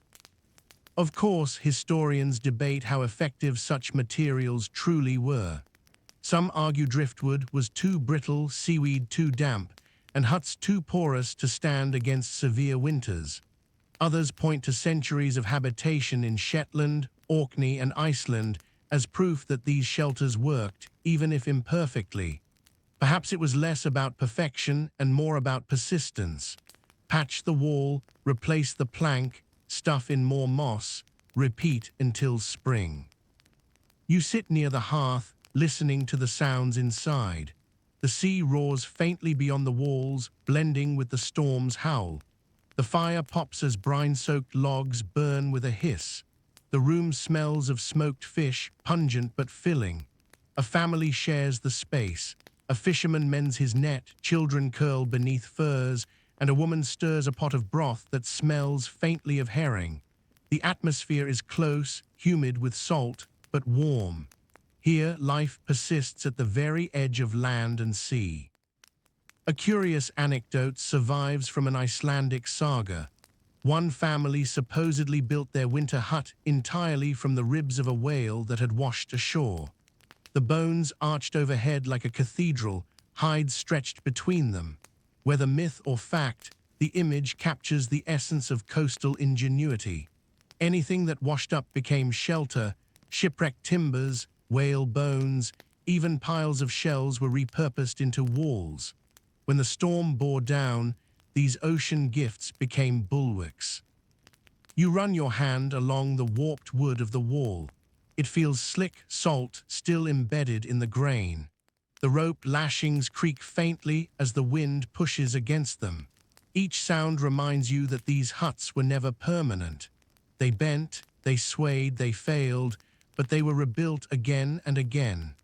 Resilience wasn't in the material, but in the will to keep lashing driftwood together, no matter how many storms had already taken it apart. The soundscape deepens. Gulls cry faintly, even in the storm, scavenging where they can.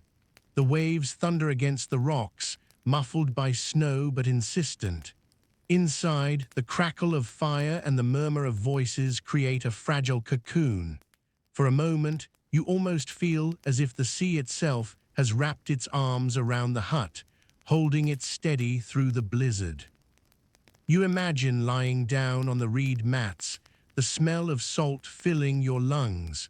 The warmth from the fire mingles with the damp air, sticky and clinging. It's not comfort in any luxurious sense, but it's survivable, and survivable was all these coastal families asked for. As you step back outside, the blizzard lashes harder, but your mind lingers on the hut's crooked strength. Driftwood, seaweed, bones, rope, all of it scavenged, all of it transformed into walls against the storm. And you realize that for medieval people on the edges of the world, survival was less about building something perfect and more about using whatever washed ashore. In their hands, even wreckage became a refuge. One mainstream fact often missed in romantic tales of coastal life: medieval fishing villages faced double threats. Not only winter storms, but also storm surges that could sweep entire settlements into the sea. Building with driftwood wasn't just economical, it was practical. When the sea inevitably claimed your home, at least the materials to rebuild would wash up with the next tide. Historians still argue whether coastal shelters represented ingenious adaptation to harsh environments or merely desperate scrambling with inadequate materials. The coastline fades behind you as you struggle inland once more. The storm thickens, a white curtain swallowing the road until shapes loom suddenly out of the haze, large gabled buildings huddled together, light spilling through shuttered windows. You smell ale, wood smoke, and roasted meat drifting into the snow. Relief floods you as you realize you've reached one of the few true havens available to medieval during blizzards: the hostel, the inn, the alehouse. Step inside and the world changes instantly. Noise slams into you, laughter, shouting, the scrape of benches, the clatter of mugs. The warmth is almost overwhelming, sweat and smoke mingling in air thick enough to choke. But compared to the howling dark outside, it feels like paradise. In the Middle Ages, wayfarers relied heavily on such communal shelters. Monasteries offered hospitality too, but inns and taverns were the lifeblood of trade routes, river crossings, and market towns. Chronicles and guild records alike mention how merchants and pilgrims crowded into them during storms, bedding down wherever space could be found. The floor is strewn with rushes, already damp with spilled ale. The fire roars in a central hearth, its smoke escaping fitfully through a vent above. The smell of roasting pork makes your stomach ache with sudden hunger. At a long table, men in woolen cloaks dice and gamble, their voices hoarse from shouting. A group of pilgrims huddle near the wall, rosaries in hand, their lips moving in prayer as they try to ignore the chaos. One detail from 14th century inn accounts shows how essential these shelters were. Innkeepers were fined if they refused in dangerous weather. Hospitality wasn't just kindness, but obligation, enforced by custom and sometimes law. In practice, this meant that a blizzard could double or triple the number of bodies in a hall, straw mats laid edge to edge, strangers pressed shoulder to shoulder for warmth. You find a corner near the fire. The heat is intense, smoke curling into your eyes, but your frozen fingers tingle back to life. Around you, the room vibrates with sound, tankards clinking, dogs barking, children crying, the rhythmic beat of a lute played by a minstrel in the corner. The storm outside is muted now, only a faint rumble against the thick timber walls. Curious customs flourished in such places, often carved their marks into beams or leaving a record of their passage. Some inns even displayed antlers or ship timbers as charms against winter spirits. One English tale claims that hanging a horseshoe above the door kept blizzards from lingering. Whether superstition or clever advertisement, it reassured those inside that they were safe. Historians continue to debate how comfortable these hostels truly were. Some describe them as lively, warm refuges bustling with cheer. Others paint them as filthy, smoky, and rife with fleas. Both images are probably true, depending on the inn and its keeper. Archaeological excavations of medieval taverns reveal layers of straw, broken pottery, and even gnawed bones, all signs of both sustenance and squalor. Survival was guaranteed, comfort optional. You glance around the hall. A merchant argues with the innkeeper over prices, voice rising above the din. A minstrel sings a bawdy ballad, drowned out by laughter. Near the door, a group of shepherds, snow still clinging to their cloaks, curl together on the floor, already snoring. The smell is thick, ale, sweat, meat, smoke, and though unpleasant, it's alive. The storm may rage outside, but here humanity refuses to be silent. A curious anecdote from a 15th century French innkeeper's ledger notes an entry for 3 pennies for straw, 5 pennies for mending a bench broken by quarrel. It captures the essence of these places: messy, loud, often violent, but indispensable. People quarreled, drank too much, even fought, but they survived the night, and that was enough. You imagine lying down among the strangers, the rushes rustling under your cloak. Feet press against your side. Someone's elbow jabs you, but warmth builds in the press of bodies. The fire crackles low, casting shadows that dance across smoke-blackened beams. Somewhere above, snow thuds onto the roof, but the building holds, built with stout timbers designed to withstand centuries of weather. There's a peculiar comfort in the chaos. Unlike the silence of a snow cave or the stifling stillness of a sealed hut, here the noise itself is reassurance. Every shout, every laugh, every snore is proof that life pushes back against the storm. You let the sounds wash over you, closing your eyes. Perhaps you'll sleep only lightly, stirred by quarrels or barking dogs, but at least you'll sleep without fear of freezing. And as you drift toward rest, you realize why medieval inns and alehouses mattered so deeply. They were more than buildings.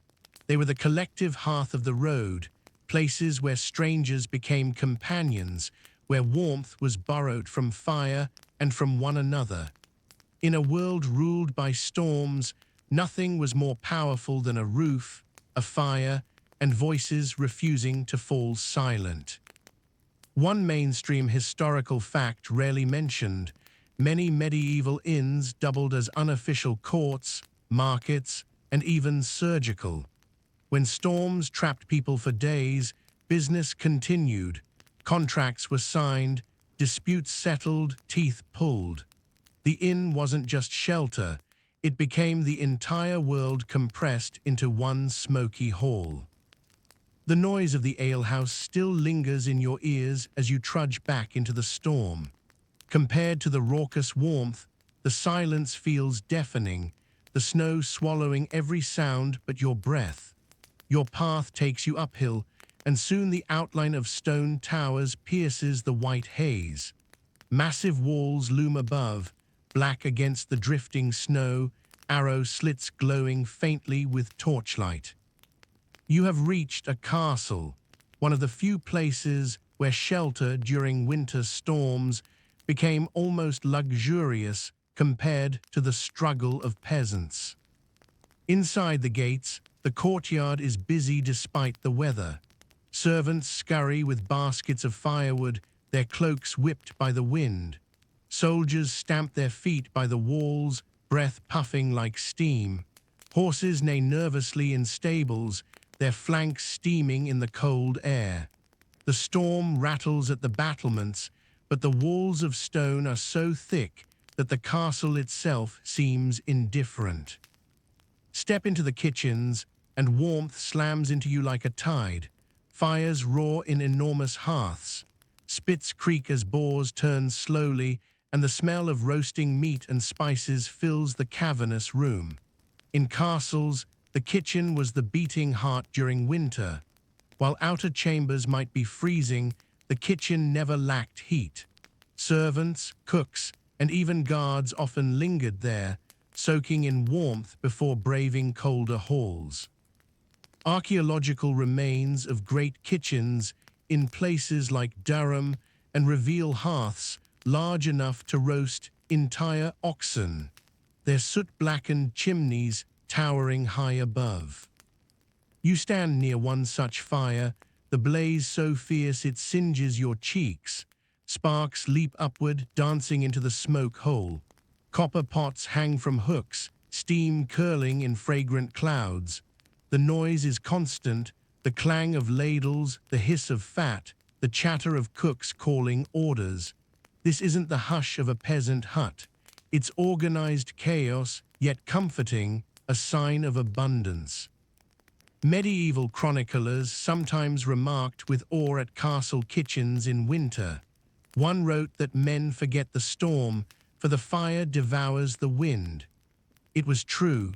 Step into these blazing halls, and the blizzard felt like a far-off nuisance rather than a direct threat. That contrast must have been astonishing for villagers who sometimes sought refuge within castle walls during sieges or storms. One curious tidbit emerges from household records. During especially harsh winters, castle kitchens were never allowed to go dark. Fires burned continuously, day and night, not only for cooking, but to keep walls from freezing solid. This constant flame meant there was always warmth for those lucky enough to linger.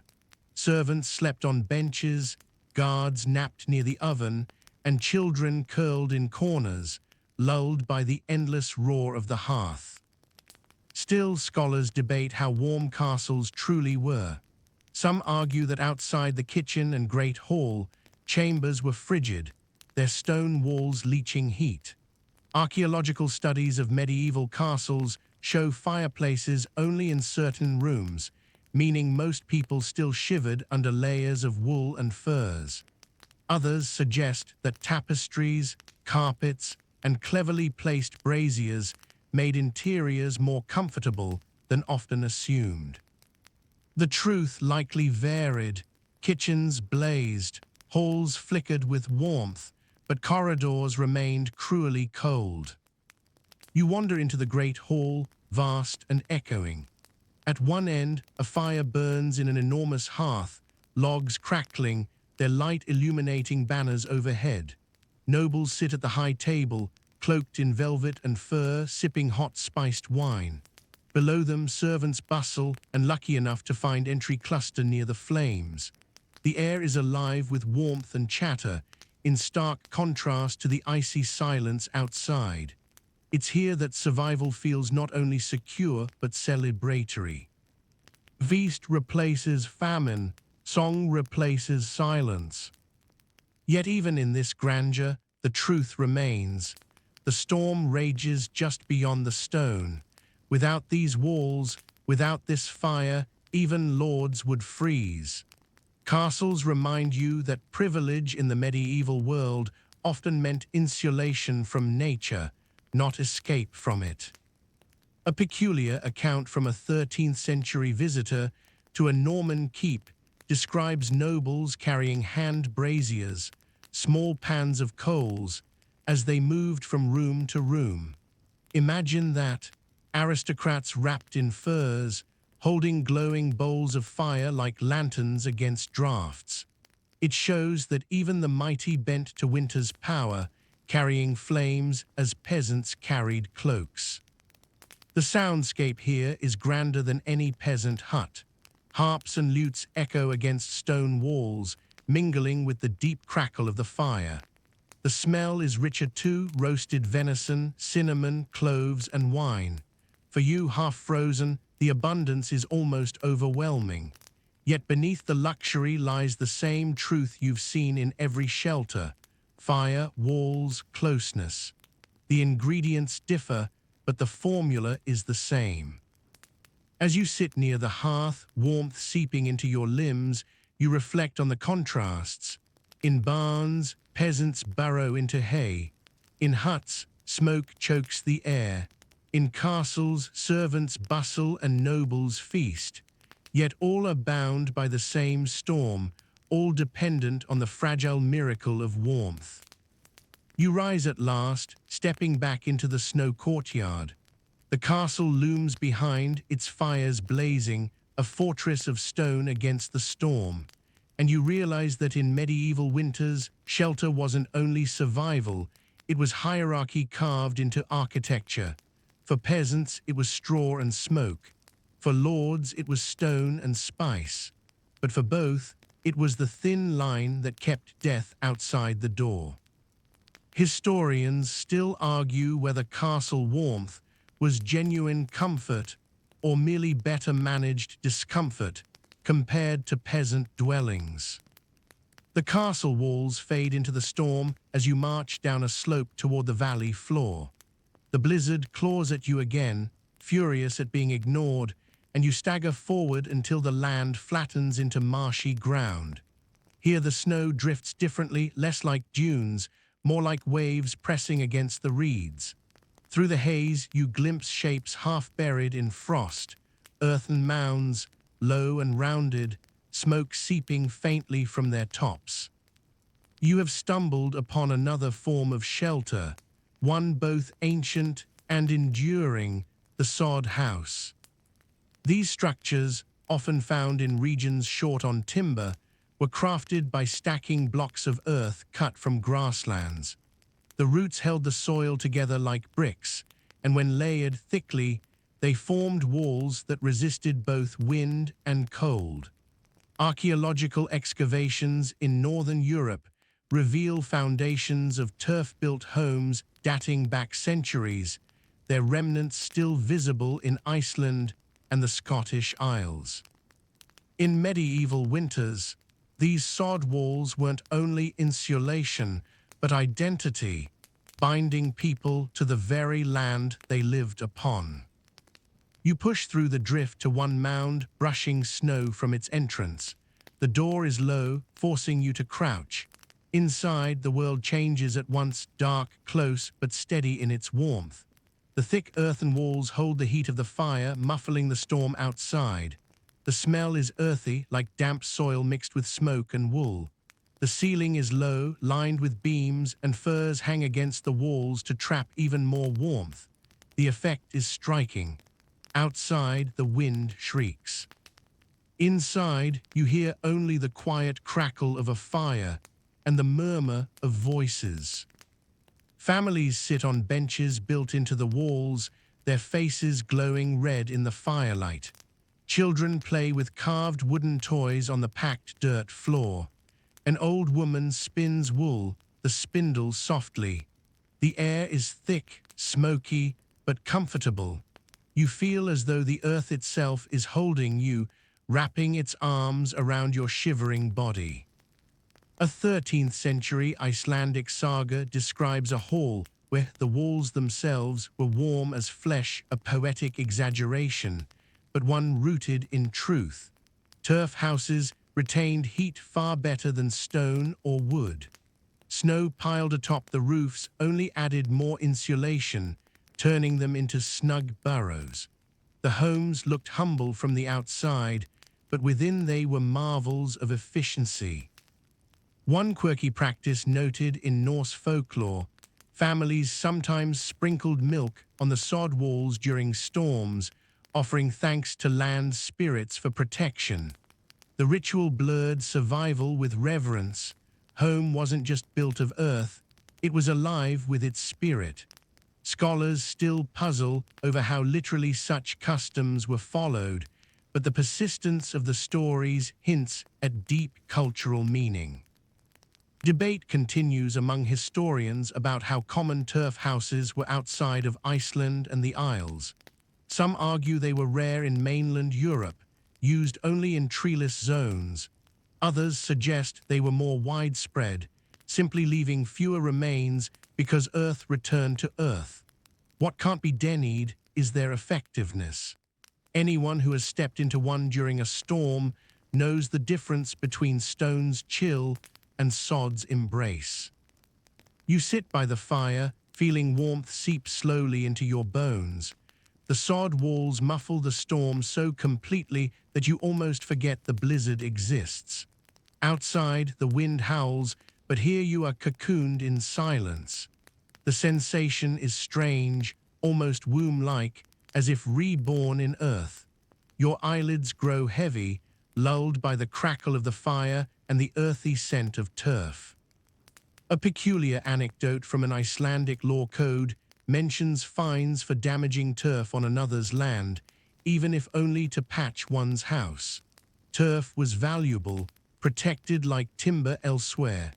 Families guarded their grassy plots fiercely, knowing that without sod there was no shelter. This detail reveals how deeply survival depended not on abstract wealth, but on the simple right to cut earth.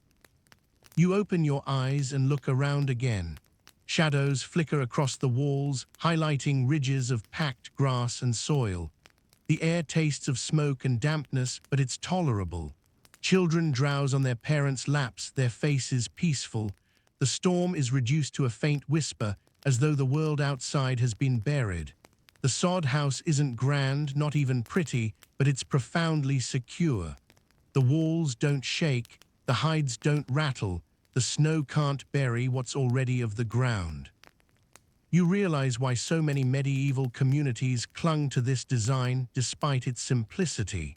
In a world of storms, the safest refuge was one that disappeared into the very earth the storm sought to conquer.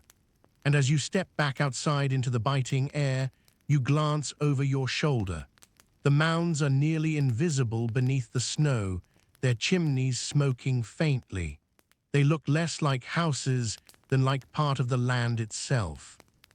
And perhaps that's the secret, to survive winter not by fighting it, but by sinking into the earth until spring remembers you. The debate about sod houses often centers on whether they represent sophisticated ecological adaptation or merely making do with limited resources. One mainstream fact that tips the scales: turf houses in Iceland have been continuously inhabited for over 1,000 years, with some structures incorporating walls that are centuries old. That's not desperation, that's mastery of material. Historians still argue whether the warmth of sod houses compensated for their darkness and dampness, with some claiming they bred respiratory illness, while others insist they were healthier than smoke-filled timber huts. The sod huts fade behind you, their earthen walls swallowed by drifting snow. You march forward again, the storm swirling so thickly that the horizon vanishes. Your steps crunch over frozen ground, and then you hear it, the faint tinkling of bells and the steady thud of hooves. Shapes emerge out of the white, pack horses laden with goods, cloaks whipping behind riders. You've stumbled into a caravan on the move, its people forced to camp in the blizzard. Here you discover yet another strategy of survival, turning wagons and carts into makeshift shelters or clustering into tight camps where warmth was shared like currency. Picture the scene. Wagons are pulled into a circle, their wooden sides forming a barrier against the gale. Hides and canvas are stretched between them to create a canopy, though snow sags heavily across it. Fires are lit in the center, their smoke rising through gaps, sparks swirling upward into the storm. Merchants, pilgrims, and soldiers alike huddle in the glow, cloaks wrapped tightly, faces raw with cold. The snow piles against the wagon walls, insulating them just enough to keep the bitterest wind at bay. Records from medieval trade routes confirm this practice. Merchants traveling across northern Europe mentioned camping in wagon forts during winter nights, and pilgrims' diaries describe similar shelters on roads to Santiago. The strategy served two purposes: protection from both weather and bandits. A circle of wagons was a wall of wood against more than one kind of danger. You climb into one wagon, brushing snow from its planks. Inside, it smells of wet wood, leather, and grain sacks. The boards creak under your weight. A blanket is draped over the entrance, holding in some of the fire's glow. It's cramped but warmer than the open storm.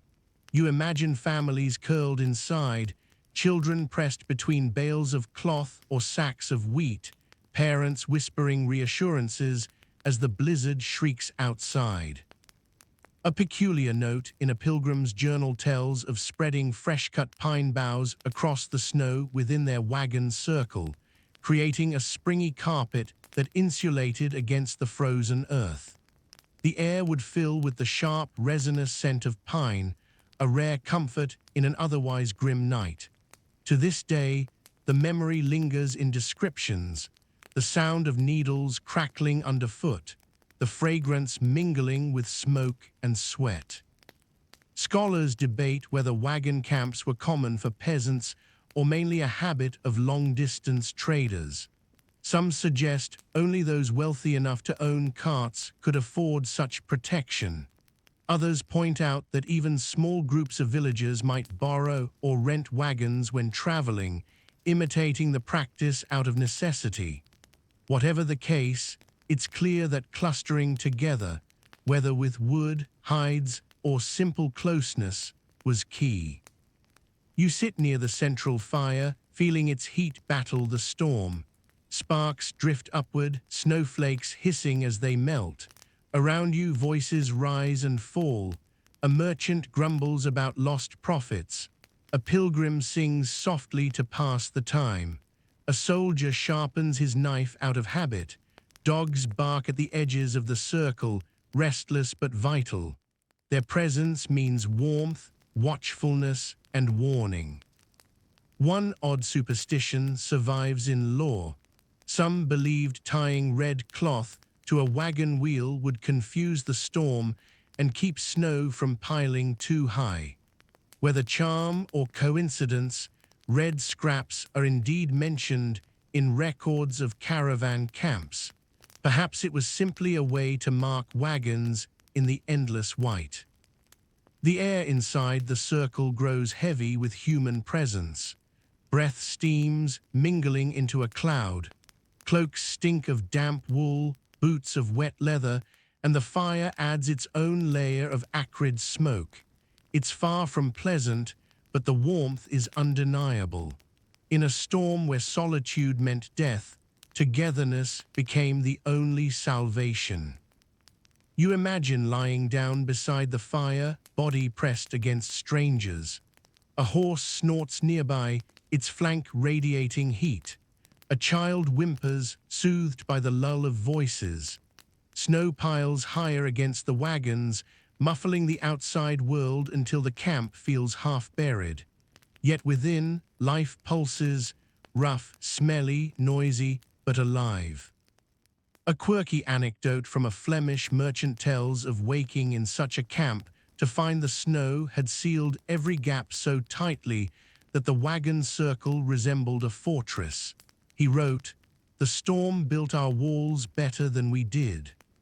In that strange alliance, nature became both enemy and ally, trying to smother, yet also insulating. You lean back, letting the fire's glow soak into your bones. The circle of wagons creaks in the wind, ropes straining, hides fluttering.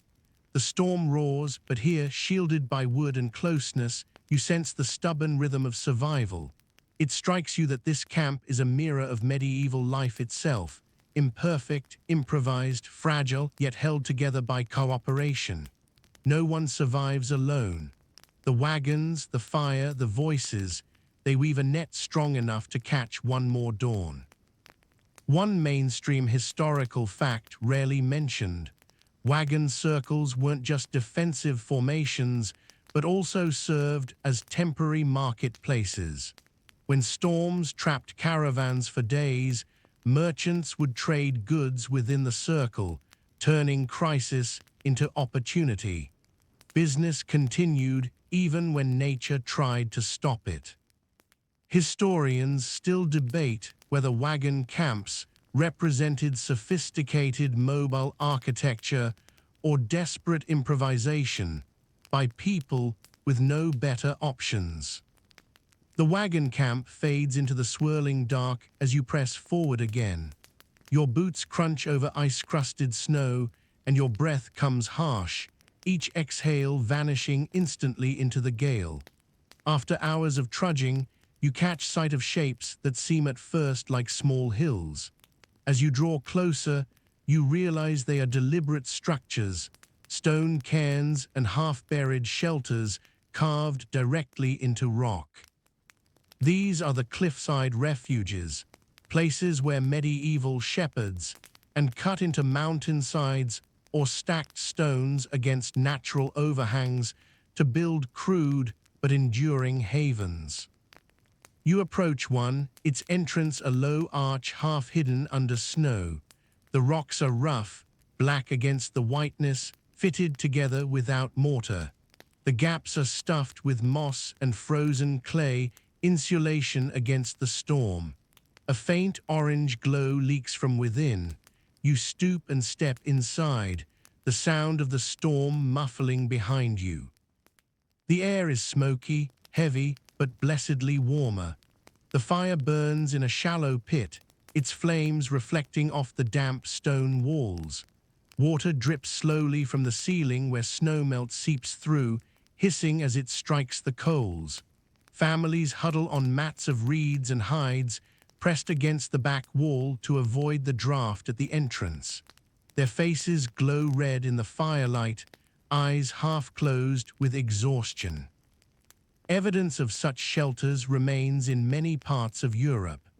Archaeological surveys in the Alps and Pyrenees reveal shallow caves modified with low stone walls, sometimes showing traces of soot that date back centuries.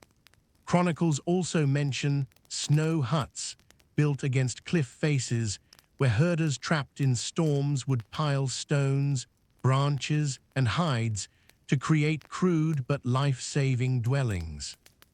They weren't permanent homes, but temporary sanctuaries cobbled together in hours, then abandoned to the elements once the skis cleared. You run your hand along the wall. The stone is rough, cold to the touch, but solid. Unlike wooden huts or hide tents, it doesn't shiver in the wind. The smell is damp, earthy, mixed with smoke. Every drop of water feels amplified in the silence, each hiss on the fire a reminder of the storm's reach. Yet here, behind stone, you feel safer than you have in days. One curious anecdote from a shepherd's tale describes men singing loudly in such shelters, believing the echoes in the rocks scared away spirits of the storm. The acoustics certainly add to the impression. Your own breath seems to bounce back at you. Some say these echoes gave rise to of mountain voices, ghostly warnings carried on the wind. Historians still argue whether these cliffside shelters were common practice or rare improvisations. Some point to widespread evidence of soot-blackened caves as proof that they were frequently used. Others suggest many of these marks come from hunting camps, not blizzard refuges. But whether occasional or habitual, the logic remains clear. When snow hunts you, stone is the surest shield. You sit near the fire, listening. The storm outside is reduced to a low, steady roar, like the ocean pounding a distant shore. Inside, the crackle of flames dominates, along with the faint shuffle of tired bodies. A child coughs softly, then curls deeper into a blanket. The heat from the stones, warmed by fire, radiates faintly, holding back the chill. The atmosphere is stark but comforting. There's no grandeur here, no feasting or music, only survival. The smell of burning pine needles fills your lungs, sharp and resinous. Smoke curls upward, escaping through a crude vent at the roof. Sparks leap into the dark, briefly lighting the wet stone ceiling before vanishing. A quirky note in alpine folklore warns that one must never sleep closest to the entrance, for spirits of the storm would tug the soul out into the blizzard. Whether metaphor or superstition, the practice served a purpose, keeping the weakest family members farther inside, shielded by bodies from the draft. Even fear became strategy. You imagine lying down on the mats of reeds, the stone wall at your back cold but reassuring. Around you, the shelter is crowded, every space filled. The storm outside rages, snow piling higher against the entrance, but the stones don't shift. They stand as they always have, immovable, indifferent, yet protective. In this borrowed hollow, people endure. You close your eyes and think of the countless winters these walls have seen, centuries of storms beating on the cliffs, generations of crouching in the same glow, their voices and yours mingling in the echoes layered across time. The storm may be eternal, but so too is the instinct to carve refuge from whatever the land allows. And as you drift toward rest, one thought lingers. Sometimes the strongest shelter isn't built anew, but discovered in the bones of the earth itself. Stone has no mercy, but it has endurance. And for those who trusted it, that endurance was enough. A mainstream fact that surprises modern readers: medieval mountain communities often maintained these shelters communally, with villages sending young men to stock them with firewood and basic supplies before winter. It wasn't charity, it was insurance. Anyone might need them when storms struck unexpectedly.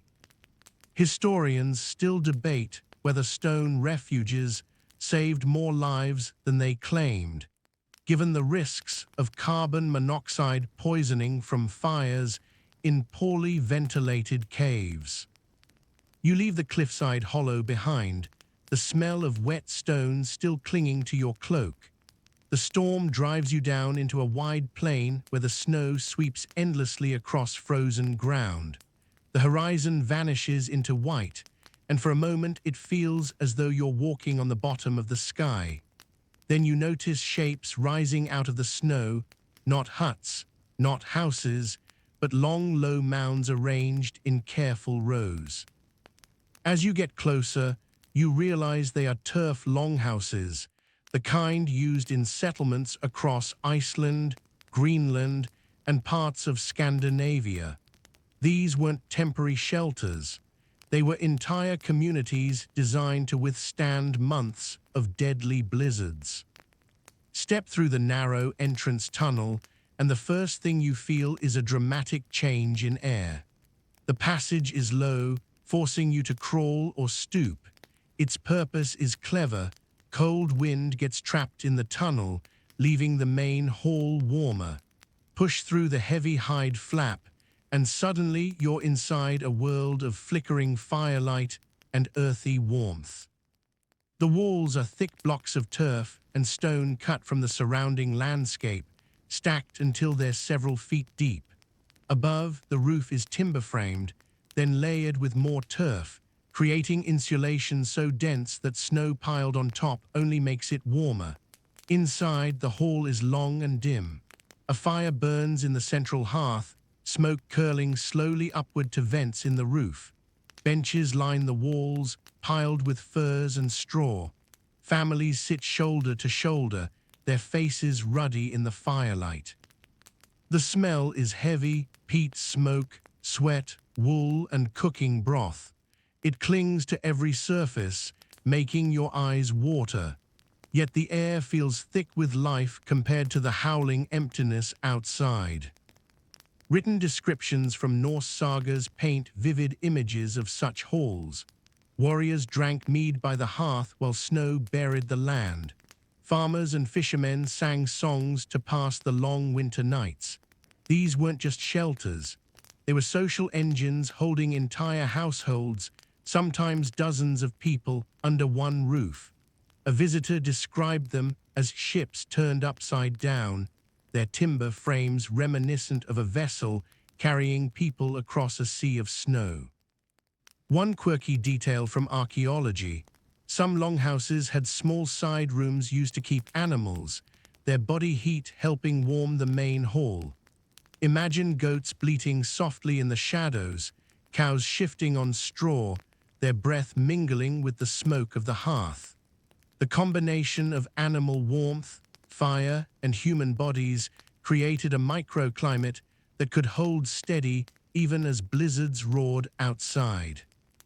Scholars debate how comfortable these halls truly were. Some argue they were dark, smoky, and suffocating, breeding sickness during long confinement.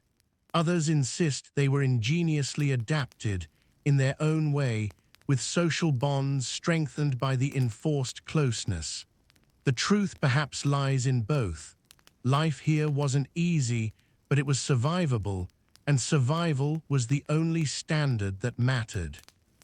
You sit on a bench, fur beneath you soft against the prick of straw.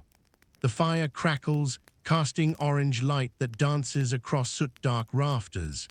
Children play with carved toys on the floor. An elder sharpens a knife, his strokes rhythmic and calm.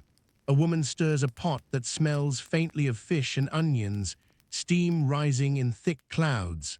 Around you, voices hum, low conversation, bursts of laughter, even the strains of a song weaving through the smoky air. A curious tidbit from Greenlandic folklore tells that during the longest storms, families entertained themselves with riddle and storytelling contests, sometimes lasting through the entire night. The winner was rewarded with an extra portion of ale or dried meat. To imagine riddles traded back and forth while snow piled silently against the turf walls is to glimpse how survival wasn't only physical, but mental. Stories and games became fuel for endurance. The soundscape is layered, the whistle of wind muted by sod, the hiss of peat on the fire, the muffled bleat of animals, and the constant rise and fall of voices. It feels like being aboard a great wooden ship cutting through stormy seas. And in truth, that's what these longhouses were: ships for winter, carrying their passengers towards spring. You lie back against the wall, the turf surprisingly warm where it has soaked up the fire's heat. Your cloak smells of smoke already, but you don't mind. The blizzard outside is distant now, reduced to a dull growl. Inside, the hall vibrates with human presence, alive, resilient, stubborn. As your eyes drift shut, you realize why these turf longhouses endured in memory and story. They were more than shelters. They were symbols of community. Alone, no one could outlast the winter. Together, under thick sod and shared firelight, entire settlements endured. In the heart of a medieval blizzard, survival wasn't about walls or roofs alone. It was about people pressed shoulder to shoulder, refusing to let the cold silence them. One mainstream fact that reveals the sophistication of these structures: archaeological excavations show that some longhouses were continuously occupied for centuries, with new generations simply adding to or repairing the existing structure rather than building anew. That's not desperation, that's architectural success. Historians still debate whether the communal nature of longhouse living strengthened medieval Nordic societies, or whether the lack of privacy bred the conflicts that sagas so often describe. You leave the longhouse behind, its smoky warmth still clinging to your hair, and strike out once more into the white void. The snow drifts higher here, sculpted into jagged ridges by the ceaseless wind. Each step feels than the last, yet soon you notice odd shapes half sunken into the drifts, round domes of snow, low and glistening like pearls in the moonlight. At first you think they're natural mounds, but as you draw closer you see the signs of human hands, the blocks cut clean, stacked in a spiral, each one carefully shaped. These are snow shelters, kin to what the Inuit would later perfect, but also known in some medieval contexts among northern hunters, trappers, and herders. Step toward one and the silence deepens. The walls of snow are thick, gleaming faintly in the firelight spilling from a narrow entrance.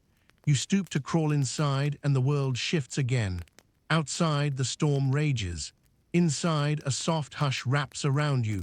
The air is cool but strangely steady, free from the biting wind. The snow itself insulates, holding warmth far better than empty air could.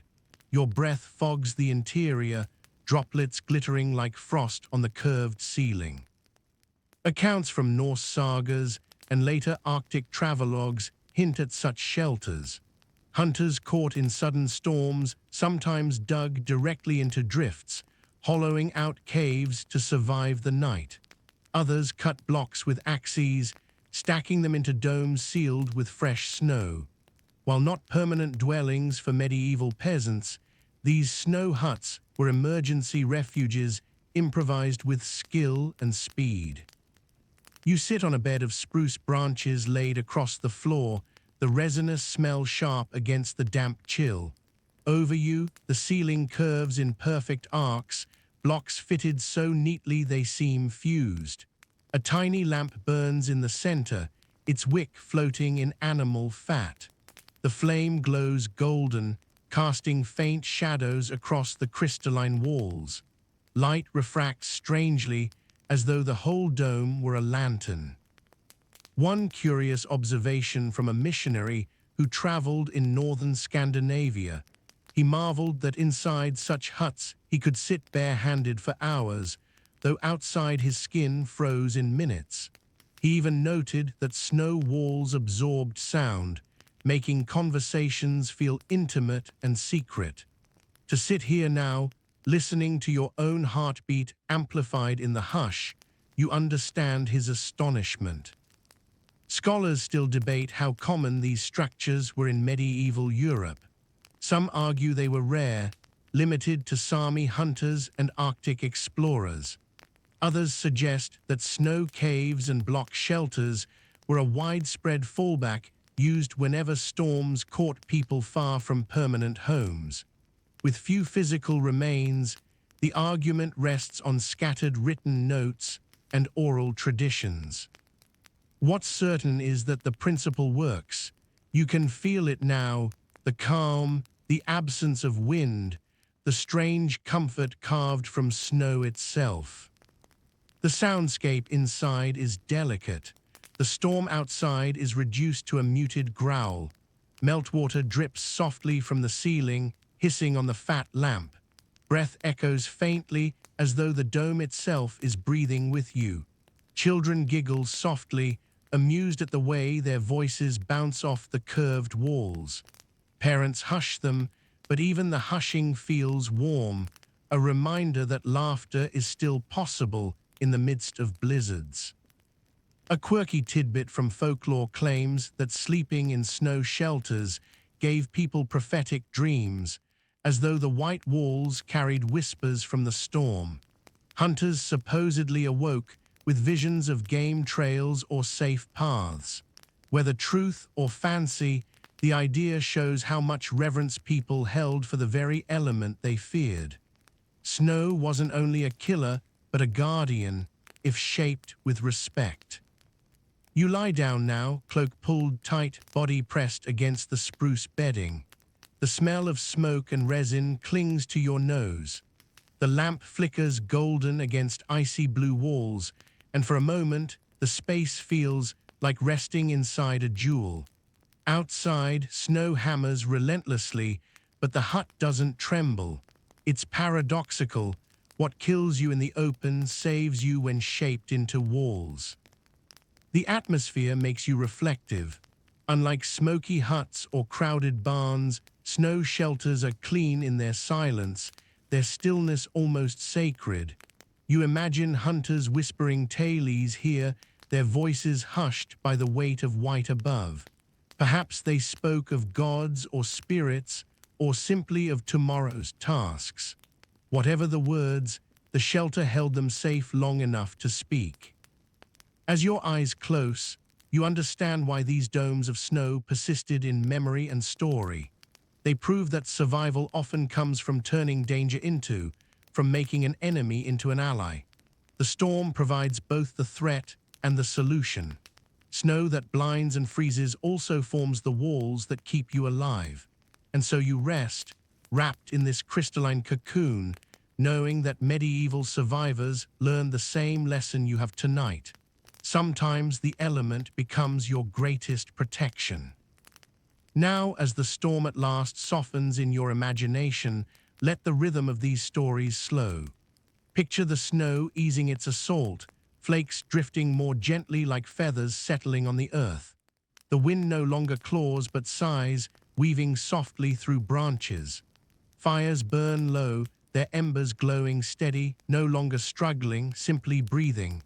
You walk once more through every shelter you've visited, the smoky huts, the haylofts, the sod houses, the stone refuges. Each one still hums with life, voices murmuring, children sleeping, fires whispering. You realize they were never just walls or roofs. They were determination made visible, love made tangible, fear turned into ingenuity. The air is gentler now. Your body, tired from so much trudging, finds ease. You imagine lying on a bed of straw or beneath a fir, or even nestled inside the hush of snow itself. The cold no longer bites. It wraps around you like a cool blanket, a reminder that outside forces can be fierce, but your mind and heart remain steady. You let your breath slow, deeper, calmer. The images soften, the longhouses, the castles, the wagon camps, each fading into mist. All that remains is the steady crackle of an ember and the rhythm of your own breathing. You are safe. You are warm. The blizzard cannot reach you here. Let the world blur into stillness and let your thoughts drift like snowflakes, light and unhurried. The storm has spent its fury. Dawn will come, and until it does, you are sheltered, protected, and at peace. Sweet dreams.